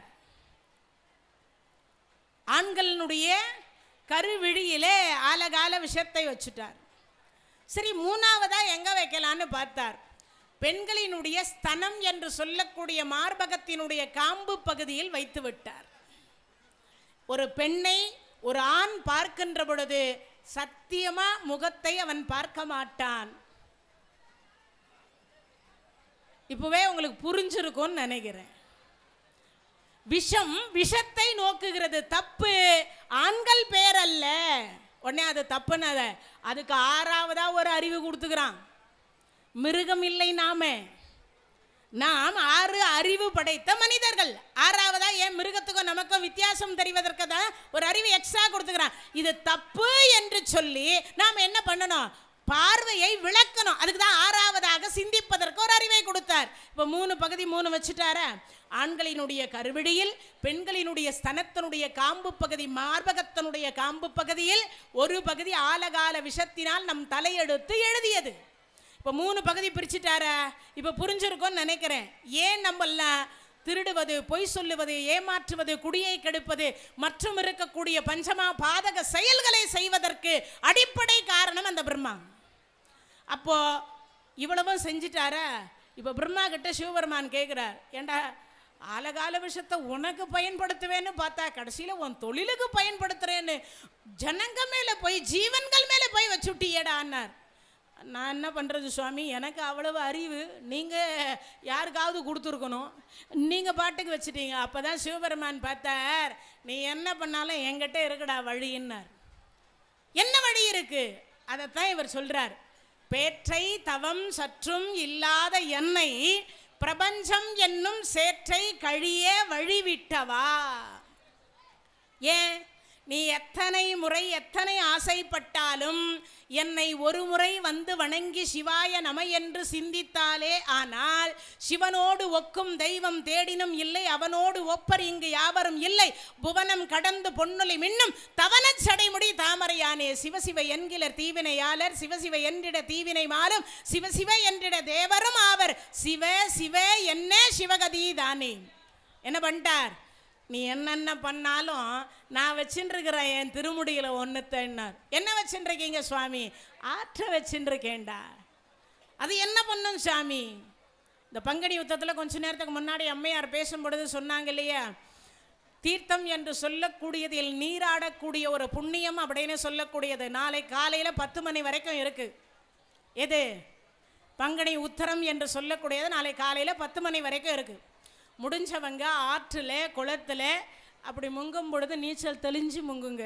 இல்லையா ஒரு ஓரமாக படித்துறையில் உட்காந்து ஒரு சொம்பு தூக்கிட்டு போய் ஒரு 3 சொம்பு தண்ணியை ஊற்றும் பொழுது கங்காதேவி வருக, யமுனாதேவி வருக, சரஸ்வதி வருக, காவேரி வருகன்னு சொல்லி, அப்படியும் இல்லையா உங்களுக்கு எல்லாம் அருகாமையில் இருக்கக்கூடிய ராமேஸ்வரம் அந்த அக்னி தீர்த்தத்தில் போய் நீராடிட்டு ராமநாத சுவாமிகளை தரிசனம் செய்துவிட்டு அங்கு இருக்கக்கூடிய உப்புலிங்கம் என்று சொல்லக்கூடிய பாஸ்கர தேவராயர் கையினால் திருக்கரத்தால் பிடித்து வைக்கப்பட்ட, நிறைய பேருக்கு தெரியுமோ தெரியாதோ? தெரியாதுல்ல? இதே ராமநாதபுரத்தில் இருந்துக்கிட்டு தெரியலேன்னு சொல்கிறீங்களே, நியாயமா? அதெல்லாம் ஒருத்தருக்கும் தெரியாதா? பாஸ்கர தேவராயர் என்று சொல்லக்கூடிய ஒரு அடியார் பெருமான், சிவடியார். அவர்கிட்ட போய் நம்ம நாத்திகவாதிகளெல்லாம் கொஞ்சம் கேட்போமே, நாம தான் நம்ம கேள்வியெல்லாம் சும்மாவா கேட்போம். நான் ஒருத்தர் தான் சொல்லிட்டு இருந்தேன் சென்னையில், மகாலட்சுமி பார்க்கடலை கடைந்த பொழுது தோன்றினாள்னு. ஆமாம், அங்கே ஒரு அறிவில்லாத ஒரு ஜீவன் வந்து என்கிட்ட கேட்டது, ஏன் அவள் கோவத்தில் தோண மாட்டாளான்னு. நான் சொன்னேன், உன்ன மாதிரி இருக்கக்கூடிய ஆள் தாயா கோவத்தில் தோன்றுவார்கள், அவள் மகாலட்சுமி, அதனால் அவள் தோன்ற மாட்டான்னு. எதுக்கு எதை ஒப்பிட்டு பேசணுன்ற ஒரு வார்த்தையே தெரியாத, எதை கேட்கணும் கேட்கக்கூடாதுன்னு தெரியாத கேட்கறது இல்லையா? அது மாதிரி பக்கத்தில் இருக்கக்கூடிய அனைவரும் தெரிந்து கொள்ளுங்கள், பாஸ்கர தேவராயர் என்று சொல்லக்கூடிய பெருமான் ரொம்ப ரொம்ப அற்புதமான ஒரு அடியார். அந்த அடியார்கிட்ட போய் ஒருவர் கேட்டார், என்ன சீத்தை திருக்கரத்தால் இந்த மணலை பிடித்து வைத்தாலாம், அந்த சீத்தைக்கு கொடங்கொடமா கொண்டு வந்து தண்ணி ஊற்றுவாங்களாம், அந்த மணல் கரையவே கரையாதாமே. நாங்கள்லாம் என்ன கேட்குறவங்க அவ்வளவு முட்டாளா? இது என்னமா பண்ணிக்கினி வச்சுக்கிறாங்க, அதில் தண்ணியை ஊற்றினா அது மணலில் தண்ணி ஊற்றினா கரையுமா கரையாதா? அப்போ தான் சொன்னார், அப்படியாப்பா சரி நீ போய் ஒரு 4 படி உப்பு வாங்கிட்டு வான்னார். ஏன் சாமி நீயே வாங்கிக்கூடாதா? இல்லைடாப்பா, நான் வாங்கிட்டு கொண்டு வர வழியில் நானே என்னமோ கலந்துட்டேன்னு சொன்னாலும் சொல்லவில்லையா, அதனால் நீயே போய் உன் கடை, உனக்கு தெரிஞ்ச கடையில் 4 படி உப்பு வாங்கிட்டு வா. வாங்கிட்டு வந்தார். அப்படி வாங்கிட்டு வந்து அவர் திருக்கரத்தால் அதை பிடித்து வைத்தார். பக்கத்தில் ஒரு அம்பாலை பிடிச்சி வச்சார், ஒரு சிவலிங்கத்தை பிடித்து வச்சார். ஒன்றில் ஒரு 3 மந்திரம் சொன்னார். ஒன்றே கேட்டுறாதீங்க, என்னது அந்த 3 மந்திரம்? பஞ்சாட்சர மந்திரம் தான் சொன்னார், வேறு ஒன்றும் சொல்லலை. அவர் என்ன சொன்னார்? சிவாய நம என்று சிந்தித்திருப்போர்க்கு அபாயம் ஒரு நாளும் இல்லைன்னார். அவ்வளவுதான். அவர் சொல்லும் பொழுது இதை சொல்லிட்டு பிடிச்சி வச்சுட்டார். டேப்பா இப்போ உன் சக்திக்கு என்ன முடியுமோ ஊற்றுடான்னார். இப்போ அவன் ஊற்றுறான், குடங்குடமாக கொண்டு வந்து ஒரு உப்பு கல் கூட கரையில் ஒரு உப்பு கல் கூட அதில் இருந்து பிரியலை. அது இருக்கக்கூடிய தலம் பக்கத்தில். உங்களுக்கெல்லாம் எவ்வளோ பெரிய புண்ணியம் இல்லை? பாஸ்கர தேவராயர் திருக்கரத்தால் பிடித்து வைக்கப்பட்ட ராமேஸ்வர தலத்தில் இருக்கக்கூடிய உப்புலிங்கம் ஒரு முறையாவது வாழ்க்கையில் போய் நீங்கள்லாம் தரிசனம் பண்ணணும். கேளுங்க, சொல்லுவாங்க. இடம் தெரியலனாலும் பாஸ்கர தேவராயர் என்று சொல்லக்கூடிய அவர் திருக்கரத்தால் பிடித்து வைக்கப்பட்ட உப்புலிங்கம் எங்கே இருக்குன்னு கேளுங்க, சொல்லுவாங்க. ஏன்னா நிறைய பேர் அது எங்கே இருக்குது, நானும் தான் 10 வாட்டி போய்கிறேன், இன்னும் பார்த்ததே இல்லையே. கேளுங்க, கேட்டாதானே வாய் உள்ள பிள்ளை தானே பிழைக்கும். அதுபோல சிவபெருமான் இந்த கலியுகத்திலும் அந்த மாதிரி கண்கண்ட சில செயல்கள் எல்லாம் செய்து வைத்திருக்கின்றார். இப்ப சிவபெருமான் சொல்றார், என் தலையில் 6 இருக்கிறதுன்னார். எதுக்கு? நீ எத்தனை தலைமுறை எழுதினாலும், நீ என்னென்ன விஷயத்தினால் எழுதினாலும் அதை கழுவுவதற்கு என்கிட்ட 6 வச்சுருக்கேண்டான்னார். எதை? பிறவி புழுக்கத்தை போக்குவதற்காக 6. அதனால நாளைக்கு 10 மணி வரைக்கும் இருக்கு. சரி, போக முடிஞ்சவங்க போக முடியாதவங்க அந்த அம்மாவே ஏற்கனவே சொல்லிட்டாங்க இல்லையா, அதுக்கு ஒரு ஐடியா சொல்கிறேன் பாருங்க. உங்களுடைய வாலி என்று சொல்லக்கூடியதில் வலக்கரத்தை வைத்து கொண்டு உங்களுடைய தண்ணியில், குளிக்கிற தண்ணியில் நாளை காலையில் ஒரு துளி மஞ்சத்தூளை போட்டு அப்படி வலக்கரத்தை தூக்கி அந்த வாலி தண்ணியிலையோ, உடனே கேட்டுறாதீங்க வாலியில் தான் பிடிக்கணுமா, அன்னக்குடியில் பிடிக்கலாமா, டப்பில் பிடிக்கலாமா? ஏன்னா நம்ம ஆட்கள் வந்து எதை கேட்கக்கூடாதோ அதை தான் முக்கியமாக கேட்பாங்க. எங்கள் வீட்டில் பித்தளை பக்கெட் தானே இருக்குது, குளிக்கிற அறையில் எண்ணெய் இருக்கோ அதை வச்சுட்டு உங்கள் முகம் வடக்கு பார்த்துருக்கணும். இங்கே எது திசை? வடக்கு இதானே வடக்கு. உங்கள் முகம் வீட்டு பாத்ரூம் உடனே எந்த பக்கம் இருந்தாலும் பரவாயில்ல, உடனே கேட்டுறாதீங்க எங்கள் வீட்டு வாசப்படி இப்படி இருக்கு, கிழக்கு இருக்கே, மேற்கு இருக்கே, தெற்கே இருக்கேன்னு கேட்கக்கூடாது. வாசப்படி அப்படின்னா இருந்துட்டு போகுது. நீங்கள் உட்கார்ற இடம் முகம் பார்த்து, பாத்ரூமில் முகம் வடக்கு பார்த்து இருக்கணும். வலக்கரம் தண்ணியில் இருக்கணும். கங்கா, உங்களுக்கு எத்தனை நதி பேர் வருதோ, எத்தனை நதி வருதோ அத்தனை புண்ணிய நதிகளையும் சொல்லிட்டு ஒரு 3 ஜக்கு தண்ணியை தூக்கி தலையில் ஊற்றிக்கோங்க. தாய் வழி 7, தந்தை வழி 7, தன்னுடைய வழியில் 7, 21 தலைமுறை தெரியாமல் செய்த பாவம் விலகும். என்ன விலகும்? தெரியாமல் செய்த பாவம். உடனே கேட்பீங்க, பாவம் இருக்குதா? அந்த பாவமெல்லாம் என்னென்ன பாவம் நான் சொல்லலை, வள்ளலார் சுவாமிகள் சொல்கிறார். மனு முறை கண்ட வாசகம். எல்லாரும் ஒரு ஜெராக்ஸ் எடுத்து வச்சுக்கோங்க. இந்த மனுமுறை கண்ட வாசகம் திரு அருட்பாவில் இருக்கும். ஒரு 44 வகையான பாவத்தை அதில் சொல்லியிருப்பார். நல்லோர் மனதை நடுங்கச் செய்தேனோ, நற்றாற்றில் கையை நழுவ விட்டேனோ, வழிய வழக்கிட்டு மானம் கெடுத்தேனோ, வரவு போக்கடியா வழியடைத்தேனோ, தானம் கொடுப்போரை தடுத்து நின்றேனோ, தர்மம் பாராது தண்டனை செய்தேனோ, கலந்த சிநேகிதருக்கு கலகம் செய்தேனோ, மனமொத்த நட்புக்கு வஞ்சகம் செய்தேனோ, மண்ணோரம் பேசி வாழ்வழித்தேனோ, குடிவரி உயர்த்தி கொள்ளை கொண்டேனோ, குடிக்கின்ற நீருள்ள குளத்தை தொடுத்தேனோ, ஏழைகள் வயிறு எரியச் செய்தேனோ, இறப்போர்க்கு பிச்சை இல்லை என்றேனோ சொல்லியிருப்பார். பசித்தோர் முகத்தை பாராதிருந்தேனோ, பகை கொண்ட அயலார் பயிரை அழித்தேனோ, குடும்பத்தை கோல் சொல்லி குடும்பத்தை களைத்தேனோ, கணவன் வழி நிற்போரை கற்பழித்தேனோ, கர்ப்பத்தை அழித்து கலைத்திருந்தேனோ, குருவை வணங்க கூசி நின்றேனோ, குருவின் காணிக்கை கொடுக்க மறந்தேனோ, பட்சியை குண்டில் பதைக்கடைத்தேனோ, கல்லும் நெல்லும் கலந்து விற்றேனோ, கன்றுக்கு பால் ஊட்டாது கட்டி வைத்தேனோ, குருவை வணங்க கூசி நின்றேனோ, குருவின் காணிக்கை கொடுக்க மறந்தேனோ, தந்தை தாய் மொழியை தள்ளி நடந்தேனோ. இது எல்லாம் சொல்லி முடிச்சு கடைசியாக ஒரு வரியில், ஒரே வரியில் ஒன்று சொல்லியிருப்பார். தெய்வத்தை இகழ்ந்து செருக்கடைந்தேனோ அப்படின்னு இருப்பார். இதுக்கு முன்னாடி வந்த 43 வகையான பாவத்தை பண்ணாலும் பண்ணிடு, கடவுள் இல்லவே இல்லை, கடவுள் இருந்தால் கண்ணுக்கு தெரிய மாட்டார், நான் தான் கடவுள். சில பேர் சொல்கிறோம்ல, இப்பயும் சொல்லிக்கிறான், நான் தான் கடவுள், என் மேலே அம்மா வருவா, என் மேலே அப்பன் வருவான், ஆமாம் முனீஸ்வரன் வரான், கருப்பண்ண சுவாமி வரான், சுடலமண்ட சுவாமி வரான், முருகப்பெருமான் வரான், பெருமாள் வரார், நான் டைரெக்டாக பேசுவேன், டீலிங் இருக்குது எனக்கும் முருகனுக்கும் பாங்க. சில பேர் டீலிங் இருக்கிறவர் வெள்ளம் வராமல் தடுத்துருக்கணும், உண்டா இல்லையே? சொல்லியிருக்கலாம், ஏப்பா முருகா நாங்கள்லாம் சாதாரண மனிதர்கள், நீ கோவப்படக்கூடாது, அதனால் தயவு செய்து இந்த வெள்ளத்தெல்லாம் தடுத்து நிறுத்து சொல்லியிருக்கலாமே இல்லையா? சொல்லிக்கலாம், இறைவன் வருவார் இல்லைன்னு சொல்ல. உத்தமமான ஆன்மா மீது 1 செகண்ட் வந்துட்டு மறைந்து விடுவார். நீங்கள் உண்மையிலே இறைவனை பேசலாம், இறைவன்கிட்ட பேசலாம், இறைவன் உங்கள் கனவுல தோன்றலாம். அதுக்கெல்லாம் வழி என்னன்னா, உங்கள் அன்பு பக்தி அவர் மேலே இருக்கணும், அந்த அளவுக்கு உங்கள் பக்தி இருக்கணும், அந்த அளவுக்கு நீங்கள் உண்மையாக இருக்கணும், இப்போ சொன்ன பாவத்தை செய்யாதவராக இருக்கணும். இப்போ சொன்ன பாவத்தில் 44 வகையான பாவத்தை இன்னொரு அதெல்லாம் கூட பரவாயில்லன்றார் வள்ளலார். எது? தெய்வத்தை இகழ்ந்து செருக்கடைனேனோ, கடைசி வரி சொன்னார் இல்லையா? அதுக்கு என்ன அர்த்தம் தெரியுமா? விழுந்து விழுந்து சுவாமி கும்பிட்றேன் சுவாமி, நான் மட்டும் இன்னும் அப்படியே தான் இருக்கிறேன் சுவாமி, சாமியே கும்பிடாதவெல்லாம் சுவாமி நல்லா தான் சாமி இருக்கிறான். இந்த கேள்வி எல்லார் மனசுலையும் வந்திருக்கா இல்லையா?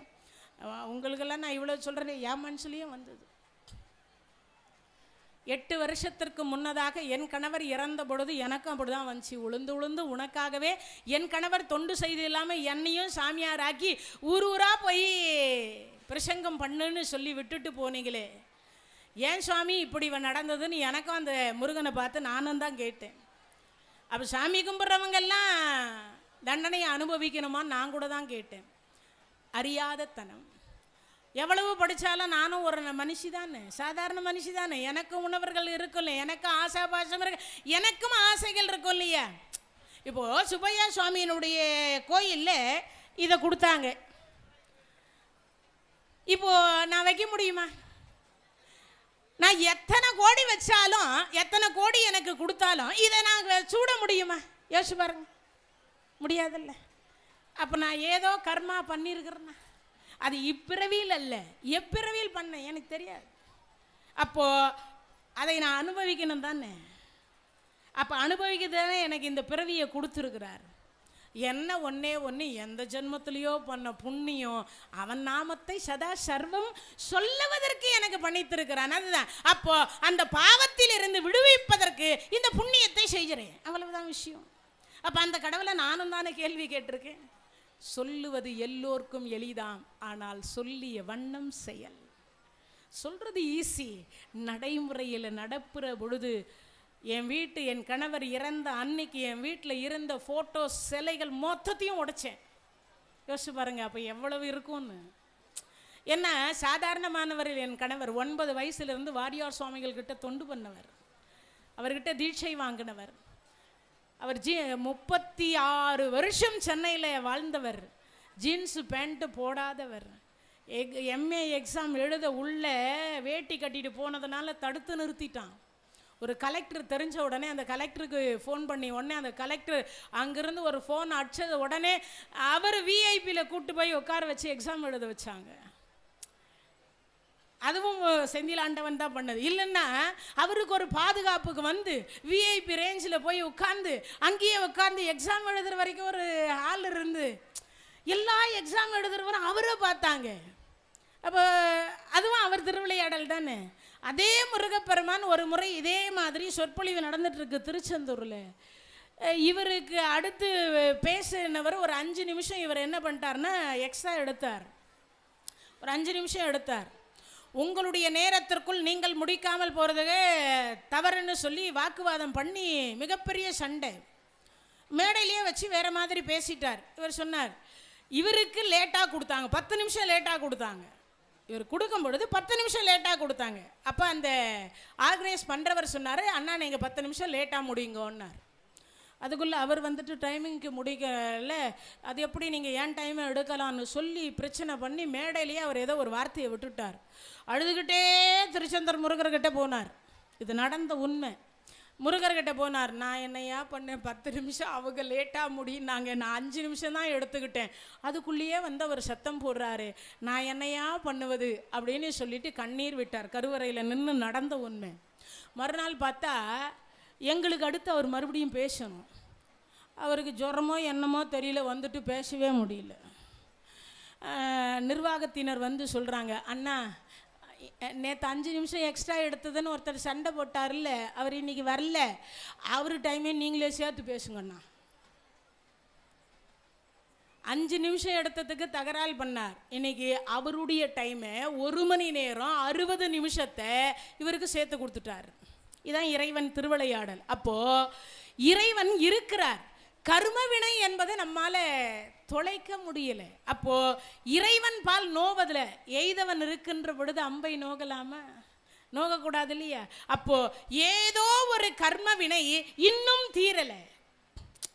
தீரல, அதனால நமக்கு துன்பம் வருது. அதனால ஆண்டவன் இல்லை என்று நம்மால வாதாட முடியாது. அதைத்தான் இங்க சிவபெருமான் சொல்றார், பேற்றை தவம் சற்றும் இல்லாத என்னை பிரபஞ்சம் என்னும் சேற்றை எல்லா குழந்தையும் சேறு பூசின்னு இருக்கான். இறைவன் சிவபெருமான் 6 வச்சுன்னு இருக்காராம். அப்போ எந்த பக்கம் உங்க வீட்டு பாத்ரூம் இருந்தாலும் புண்ணிய நதிகளினுடைய பெயரை சொல்லி நாளை காத்தால 10 மணி வரைக்கும் இருக்கு. அப்ப நீங்க குளிச்சா அந்த பாவம் விலகும். எந்த பாவம்? தெரியாமல் செய்த பாவம். தெரிஞ்சு பண்ற பாவத்துக்கு நிச்சயமா என்ன உண்டு? தண்டனை உண்டு. ஒரு உதாரணம் சொல்றேன் பாருங்க, உடனே நீங்க நினைச்சுக்கலாம், கடவுளே தப்பு பண்ணா தண்டனை நிச்சயம்னா நாமெல்லாம் சாதாரணமானவர்கள். கடவுளே, கிருஷ்ணர் வயசு 16 வயது கோபிஸ்ரீகள் குளிக்கிறாங்க. குளிச்சுக்கிட்டு இருக்கிற பொழுது ஆண்கள் குளிக்கிற படித்துறைக்கு பெண்கள் போகக்கூடாது, பெண்கள் குளிக்கிற படித்துறைக்கு ஆண்கள் வரக்கூடாது. இது நியதி அந்த காலத்தில். இப்போ அந்த இடத்துல பார்த்தீங்கன்னா யார் பகவான் போகிறார். போனவர் பார்த்தார், பெண்கள் குளிச்சுட்டு இருந்தாங்க. அந்த ஆடை முழுவதும் எடுத்து மேலே தலைமை அப்படி வச்சுட்டு இருந்தார், எங்கே மரத்து மேலே. பெண்கள் குளிச்சு முடிச்சு கரையில் பார்த்தா ஆடையை காணும். யாருடையே எடுத்துருப்பா. அப்போதான் இவர் புல்லாங்குழல் வாசிக்கிறார். அடியே எடையும் அடையும் திருட்டு கிருஷ்ணன் இவன் தாண்டி எடுத்து வச்சிருக்கா. கிருஷ்ணா, பெண்கள் குளிக்கிற இடத்துக்கு நீ ஆண்கள் வரக்கூடாது, எப்படி வந்த? நீங்கள்லாம் பெண்களாடி அப்படின்னார். ஏன் கிருஷ்ணா சந்தேகம்? பிறந்த மேனியோடு குளிப்பது தவறல்லவா? இடையில ஒரு ஆடை உடுத்தி அல்லவா குளிக்கணும், இல்லைன்னா தோஷம் வரும்னு தெரியாதா? இது எல்லாரும் தெரிஞ்சு வச்சுக்கணும். நம்ம வீட்டு பாத்ரூமாக இருந்தாலும் கூட, ஆணாக இருந்தாலும் பெண்ணாக இருந்தாலும் இடையில் ஒரு ஆடை உடுத்தி குளிக்கணும். ஆடை இல்லாமல் குளிக்கக்கூடாது. ஆடை இல்லாமல் குளித்தால் அந்த நீரே உங்களுக்கு தோஷமாகும். அதுதான் சளி பிடிக்கிறது, ஜுரம் வர்றது, எல்லாத்துக்கும் காரணம். அதுவே தோஷமாக மாறுமா? ஜலதோஷம் வருது, அதுக்கெல்லாம் காரணம் என்னது? ஏன்னா அந்த கங்காதேவி ஒரு பெண், அந்த கங்கை மாதா ஒரு பெண். அவள் ஒரு மேனியை தீண்டுகிற பொழுது அவளுக்கும் கூச்சம்னு ஒன்று இருக்கும்ல. அப்போ அவள் கங்கையில் குளிச்சா பாவம் போகும், ஆனால் அதுவே ஆடை இல்லாமல் குளிச்சா தோஷமாக மாறும்டா. நீருக்கு தோஷம் இல்லை, எல்லாவற்றையும் தெளிச்சு விட்டால் முடிஞ்சு போச்சுன்னு அர்த்தம். தண்ணி தெளிச்சா, இப்போ இந்த பூவை சாத்துறதுக்கு முன்னாடி என்ன பண்ணுவாங்க? தண்ணியில் தெளித்து தான் சாத்துவாங்க. ஏன்னா எத்தனை பேர் கைப்பட்டுச்சு, யார் தூய்மையாக இருந்தால், யார் பக்தியோடு இருந்தால், யார் என்ன பண்ணியிருக்கா, இது எப்படி வந்தது. அதை விட இன்னொரு பெரிய விஷயம், இது நல்ல வழியில் வந்ததா தீய வழியில் வந்ததா. இந்த பூ வாங்கி சாத்ததுக்கே இவ்வளவு இருக்குன்னா இவ்வளோத்தையும் போக்குறது எதுடான்னா அந்த தண்ணி. அப்படி தெளித்து அப்படி போடுவாங்க. அதுக்கு என்ன அர்த்தம்? தோஷத்தை நீக்குதுன்னு அர்த்தம். ஆனால் அதே தீர்த்தத்தை ஆடை இல்லாமல் குளித்தால் அது தோஷமாக மாறிவிடும்னு அர்த்தம். அப்போது உண்டா? இப்போ அந்த பெண்கள் கிட்ட இதை சொன்னார். கிருஷ்ணா, நாளையிலிருந்து செய்கிறோம், இப்போ கொஞ்சம் கருணை பண்ணுனாங்க. சரி, கருணை பண்ணுறேன். இரு கரமும் மேலே தூக்கி கோவிந்தா கோவிந்தா கோவிந்தான்னு சொல்லி வந்து கரை மேலே வந்து ஆடைய, கிருஷ்ணா செத்தாலும் சாவும், எங்களுக்கு ஆடையே வேண்டாம். அப்படியா? அவர் பாட்டுக்கு எவ்வளோ நேரம் வருண பகவானேன்னார். என்ன சுவாமி, அந்த தண்ணி ஐஸ் கட்டியாக்கு, மொத்தமாக ஐஸ் ஆகி போச்சு. எவ்வளோ நேரம் இருப்பீங்க ஐஸ் கட்டியில்? அப்போ தான் உள்ளங்கையை காட்டினார். ராமாவதாரத்தின் பொழுது என்ன பண்ணாங்களா? ராமாவதாரம் இவர் எடுத்த பொழுது, காட்டுக்கு போகிற பொழுது முனிவர் பெருமான்கள் அப்படி வராங்க. வருகிற பொழுது அந்த முனிவர் பெருமானாக இருக்கக்கூடிய அவர்கள் எல்லாரும் இந்த ராமரை பார்த்த உடனே தோல் கண்டார், தோடே கண்டார், தோல் கண்டார், தோலே கண்டார். பார்த்த உடனே இந்த ராமனை ஒரு முறையாவது பெண்ணாக இருந்து கட்டிப்பிடிக்க மாட்டோமா ஆசை வந்துடுச்சு. யாருக்கு? முற்றும் துறந்த முனிவர்களுக்கு. ராமரை கட்டிப்பிடிக்கலான்னு போகும்போது சொல்லிட்டார், ராமர் சொல்லிட்டார், இந்த ஜென்மத்தில் சிந்தையாலும் சீத்தையை தவிர மற்ற மாந்தரை தீண்டேன்னார். ராமா, அந்த ஆசையை எங்கடா தீர்த்துக்கிறதுனா அடுத்த அவதாரத்தில் வச்சுக்கலாம். இப்போ ராமரே கிருஷ்ணராக வந்துகிறார். அந்த 16,000 முனிவர்களே கோபஸ்ரீகளாக வந்திருக்கிறார்கள். இப்போ புரிஞ்சிருக்கும்னு நினைக்கிறேன். இப்போ அவர் காட்டின உடனே, அடியே இவர் நம்ம வீட்டுக்காரர்கிட்ட என்ன வைக்கும், வாங்கன்னு எல்லாரும் வந்தாச்சு, கரை மேலே வந்தாச்சு, நின்னாச்சு, கரம் கூப்பியாச்சு, கோவிந்தான்னு சொல்லியாச்சு, ஆடையை வாங்கி உடுத்திட்டு கிளம்பியாச்சு. ஆனால் அந்த பெண்களை நிர்வாணமாக நிற்க வைத்ததனுடைய பாவத்தை இவர் நிர்வாணமாக நிற்க போறார். இப்போ சுபத்திரைக்கு திருட்டு கல்யாணம், அர்ஜுனருக்கும் சுபத்திரைக்கும் கல்யாணம் முடிஞ்ச உடனே இவர் சீதனம் கொண்டு போறார். சித்திரை வைகாசி வெயில், நீச்சல் விளையாட்டு பாண்டவர்கள் விளையாடுங்கிறாங்க. இவரும் போய் அந்த நீச்சல் விளையாட்டில் ஜாயின் பண்ணிக்கினார், சேர்ந்தார். 12 மணி ஆச்சு. பீமசேனர், தர்மராஜா, அர்ஜுனர் எல்லாரும் கரையேறினாங்க. எல்லோரையும் கரையேற்றுகின்ற பகவான் கரையேறல, எல்லாரையும் கரையேற்றுற பகவான் கரையேறல. அப்ப கழுத்தளவு தண்ணீர்ல நிற்கிறார். எவ்வளவு? கழுத்தளவு தண்ணீர்ல நிற்கிறார். அப்போ அந்த கழுத்தளவு தண்ணீர்ல நிற்கின்ற பொழுது அப்பதான் சொல்றாங்க, என்ன சொல்றாங்க, நடக்குதானே? இல்ல இல்ல, அதுக்குள்ள எல்லாரும் எழ ஆரம்பிச்சு. இன்னும் நேரம் இருக்கு, எல்லாரும் உட்காரலாமே, இன்னும் நேரம் இருக்கு. இப்பதான் போறாங்களே. அதை தான் சொல்றேன். அப்படியே உட்காருங்க எல்லாரும். இன்னும் அரை மணி நேரத்துக்கு மேலே இருக்கு. ஏன் அவ்வளவு அவசரம்? இப்போதான் போகவே, அதான் சொல்றேன், இப்போதான் போறாங்க. அவ்வளவு அவசரம் வேண்டாம், உட்காருங்க எல்லாரும்.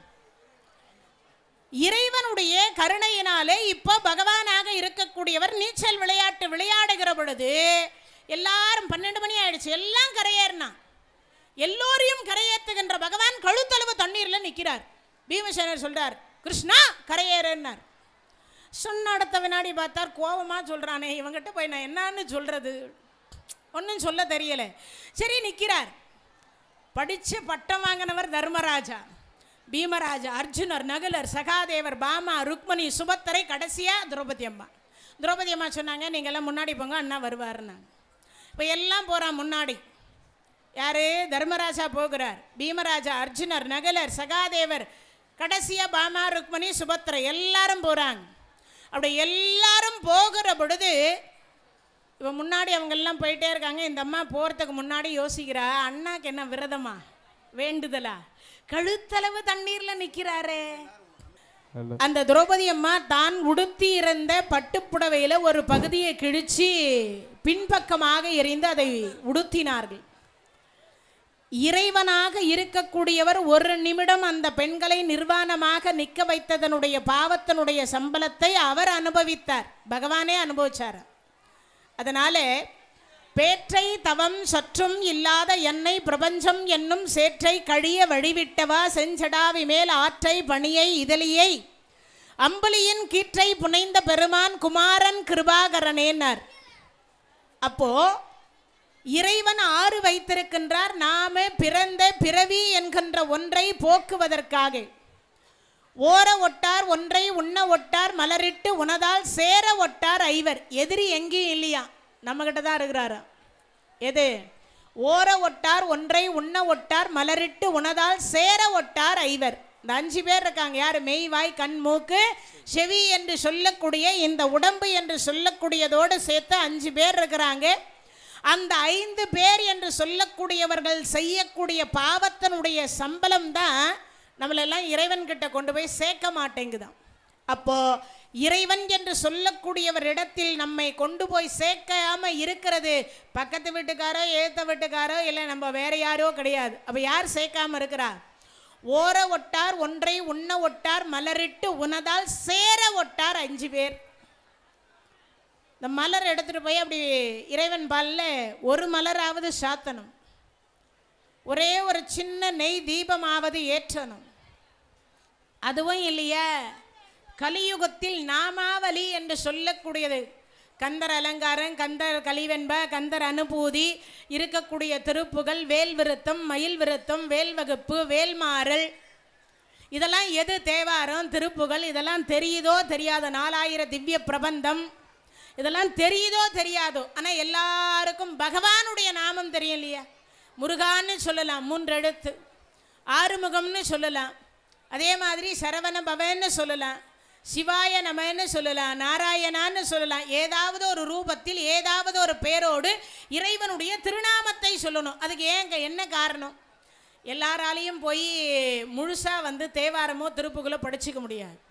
அப்போது இறைவன் மீண்டும் மீண்டும் எல்லாவற்றிலும் சொல்லக்கூடிய எல்லா அடியார்களும் பாடி அருளி கொடுத்துக்கிறது என்னது?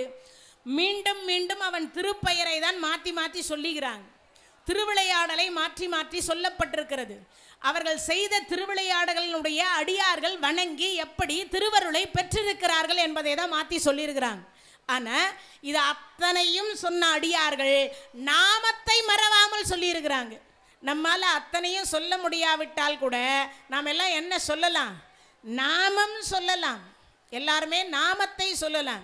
சரி, உடனே கேட்பாங்க, நிறைய பேருக்கு என்ன ஒரு சந்தேகம்னா, சிவநாமம் சொல்கிறதா, நாராயண நாமம் சொல்கிறதா, அம்பாள் நாமம் சொல்கிறதா, முருகநாமம் சொல்கிறதா? அதை விட ஒரு கொடுமையான விஷயம், எல்லாரும் இன்றைக்கி பார்த்தீங்கன்னா இந்த யூடியூப் சேனல் மூலயமா நிறைய நிகழ்ச்சிகள் போது அந்த நிகழ்ச்சிக்காக நம்பர் கொடுக்குறோம். எல்லாரும் கேட்குற ஒரே கேள்வி என்ன தெரியுமா? எந்த சாமியை கும்பிட்டா எவ்வளவு கொடுப்பார்?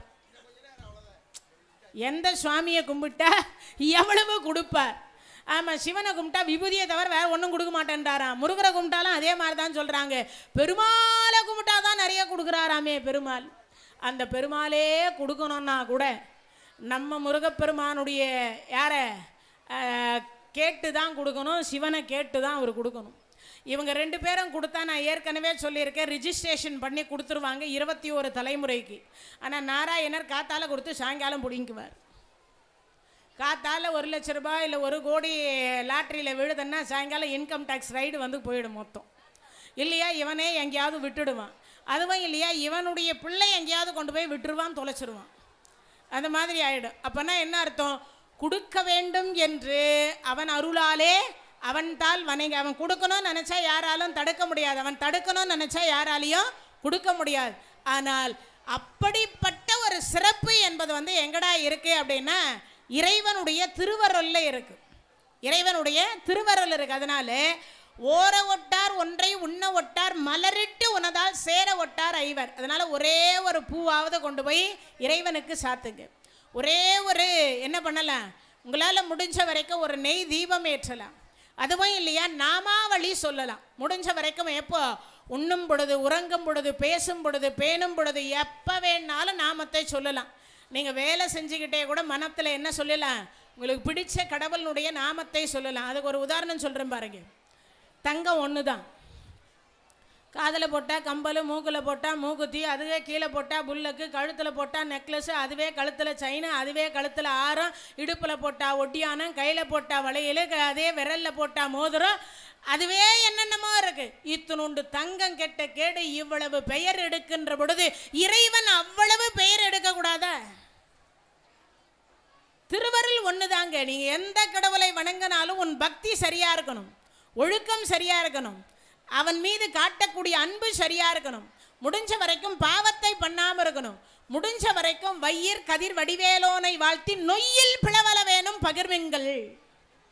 எது நொய்யில பாதியாவது கொடுங்கன்றார் அருணகிரி பெருமான். அரிசியில் 4 பங்கு நொய்யி, அந்த நொய்யிலையாவது பாதி எறும்பு புத்துக்கு போடுறான்றார். அப்போ என்ன பண்ணணும், அதையாவது கொஞ்சோண்டு போடணும். நாமெல்லாம் தேங்காய் முடியில் எறும்பு இருந்தாவே ஒரு அம்மா சொல்லுது, அடையார் பெரியபாளையத்தம்மன் கோயிலில் நிகழ்ச்சி பண்ணிட்டு இருக்கேன், அது சொல்லுது, தேங்காய் முடியில் எறும்பு வந்த உடனே தோசைக்கல்லை அடுப்பை பற்ற வச்சு தோசைக்கல்லை மேலே வச்சு அது மேலே கொண்டு போய் தேங்காய் முடியே தட்டிடுவேன்னுது. சிவசிவான்னு என்ன பண்ணுறது? அப்படி இல்லையா கொதிக்கிற வெயிலில் கொண்டு போய் தட்டிடுவேன்னுது. எறும்பு புத்துக்கு அரிசியை போடுன்னா அது சொல்கிற வார்த்தை என்னவா இருக்குது, அந்த மாதிரி ஒரு வார்த்தையாக இருக்குது. அப்போனா என்ன அர்த்தம், முடிஞ்ச வரைக்கும் நாம் தான தர்மங்களை நமக்கே வேணும்னு சேர்த்தக்கூடாது. சில பேர் தலைமுறையாக சேர்த்து வச்சுக்கிறாங்க. கொண்டு வர்றது ஒன்றும் கிடையாது. வீடு வரை உறவு, வீதி வரை மனைவி, காடு வரை பிள்ளை, கடைசி வரைக்கும் ஒன்றும் கிடையாது. கொண்டு வர்றது ஒன்றும் கிடையாது, கொண்டு போகிறதும் கிடையாது. முன்பு சொன்னது போல் 1 கோடி நம்ம மேலே போகிறது 1 கோடி, அவ்வளவுதான், அதுக்கு மேலே ஒன்றும் கிடையாது. அதனால் எல்லா கடவுளும் கொடுப்பதற்கே. அது இன்னொரு உதாரணம் கூட சொல்லுவார் எங்கள் குருநாதர் வாரியார் சுவாமிகள். என்ன சொல்வார், அரிசி ஒன்று தான், அரிசி ஒன்று தான், அதுவே தயிர் சாதம் ஆகுது, புளியோதரி ஆகுது, சக்கரை பொங்கல் ஆகுது, வெஜிடேபிளாக இருக்குது, அதுவே தோசையாகுது, இட்லியாக இருக்குது, இடியாப்பம் ஆகுது, பொங்கலாக இருக்குது, அதுவே ஊத்தாப்பமாக இருக்குது, அதுவே அதிரசமாக இருக்குது. அரிசி ஒன்று தானே. அப்போது ஒரே பொருள் இவ்வளவு வடிவத்தை எடுக்கிற பொழுது இத்தனூண்டு அரிசி கட்ட கேட்டு இத்தனை பேர் எடுத்து சாப்பிட்டா நிறையக்கூடியது மனம் மட்டும்தான். அதனால் எல்லா உருவத்திலும் இறைவன் இருக்கின்றார், எல்லா நாமத்திலும் இறை அருள் இருக்கின்றது. உங்களுக்கு எந்த உருவம் பிடிக்குமோ, அந்த உருவத்தில் எந்த பெயர் பிடிக்குமோ அந்த பெயரில் இறை நாமத்தை சொல்லுங்கள். இவ்வளவு நேரம் இந்த நிகழ்ச்சியை கேட்டுக்கொண்டிருந்த அனைத்து அடியார் பெருமக்களுக்கும் இந்த சுப்பையா சுவாமி என்று சொல்லக்கூடிய குயவன்குடி குமரன்குடி என்று சொல்லக்கூடிய சுப்பையா சுவாமிகள் நோயற்ற வாழ்வும் குறைவற்ற செல்வத்தையும் கலையாத கல்வியும் குறையாத வயதுமோர் கபடு வாராத நட்பும் கன்றாத வளமையும் குன்றாத இளமையும் கழு பிணி இல்லாத உடலும் சலியாத மனமும் அன்பகலாத மனைவியும் தவறாத சந்தானமும் தாளாத கீர்த்தியும் மாறாத வார்த்தையும் தடைகள் வாராத கொடையும் தொலையாத நிதியும் கோணாத கோலும் ஒரு துன்பமில்லாத வாழ்வும் துய்யனின் பாதத்தில் அன்பும் உதவி பெரிய தொண்டரோடு கூட்டு கண்டாய் அலையாளி அரிதுயிலும் மாயனது தங்கையே ஆதிக்கடவோரின் வாழ்வே அமுதீஷர் ஒரு பாகம் அகலாதே சுகவாணியே அருள்வாமியே அபிராமியே வாழ்நாள் அடைவர் வறுமையுளார் நன்மனை மக்கள் பொன் பூன் ஆள் இடம் புகழ் பொதல் போகம் பெறுவ பின்மையொன்றும் காணா நின்னாமும் கருதுகின்றோம் ஒற்றை கண்முதல் பார் மானார்வ உற்ற மயிலே வடிவுடை மாணிக்கமே. வள்ளலார் சுவாமிகள் 16 வகையான செல்வத்தை சொல்றார். எல்லா செல்வமும் எல்லா நவரத்தினமும் பூமியில் புதைத்து வைத்தால் என்னவாக இருக்கும், கருத்து போயிடும். மாணிக்கம் மட்டும் மாணிக்கமாகவே இருக்குமா? வெளியில் எடுத்து நீர் விட்டு கழுவினால் மாணிக்கத்தினுடைய பிரகாசத்தை எவராலும் யாராலும் கட்டுப்படுத்த முடியாதோ அதுபோல கடவுளுடைய திருவருள் என்று சொல்லக்கூடியது எப்பொழுதும் பிரகாசமாக இருக்கக்கூடிய மாணிக்கமாக இருக்கிறது. அதனால் வணங்கி வணங்கி வணங்கி வணங்கி திருவருளை பெற வேண்டியது மட்டுமே நம்மளுடைய கடமை என்பதை கூறிக்கொண்டு, அதனால் முடிஞ்ச வரைக்குமோ எல்லோரும் இறை என்று சொல்லக்கூடியது இந்த கலியுகத்தில் நம்மளுடைய கண்கண்ட தெய்வம் என்று சொல்லக்கூடிய அருமுக பெருமானையும் சுப்பையா சுவாமியும் வணங்கி வணங்கி இன்னொருளை பெறுங்கள் என்பதை கூறிக்கொண்டு இந்த நிகழ்ச்சியினுடைய உபயதாரர் சென்னை SR திருமறை செல்வம், அதே போல நம்மளுடைய அண்ணா ராஜேந்திரன் அண்ணா அவர்களுக்கும், அதே போல சண்முகவேல் அண்ணா அவர்களுக்கும், மற்றும் இந்த நிகழ்ச்சியில் வந்து கலந்து கொண்டிருக்கக்கூடிய அனைத்து அடியார் பெருமக்களுக்கும் எல்லாம் வல்ல இறைவன் நோயற்ற வாழ்வும் குறைவற்ற செல்வத்தை தர வேண்டும் என்று சொல்லி பிரார்த்தித்துக் கொண்டு மீண்டும் நல்லதொரு சந்தர்ப்பத்தில் வேறொரு தலைப்போடு உங்கள் அனைவரையும் சந்திப்பேன் என்று கூறி விடைபெறுகின்றேன். நன்றி, வணக்கம். தென்னாடுடைய சிவனே போற்றி, எந்நாட்டவர்க்கும் இறைவா போற்றி, வெற்றிவேல் முருகனுக்கு அரோகரா, குயவன்குடி முருகனுக்கு அரோகரா, திருச்செந்தூர் செந்திலாண்டவனுக்கு அரோகரா, வெற்றிவேல் முருகனுக்கு. இந்த தகவல் உங்களுக்கு பிடிச்சிருந்தா லைக் பண்ணுங்க, உங்க ஃப்ரெண்ட்ஸுக்கு ஷேர் பண்ணுங்க, மறக்காம எங்க சேனலுக்கு சப்ஸ்கிரைப் பண்ணுங்க.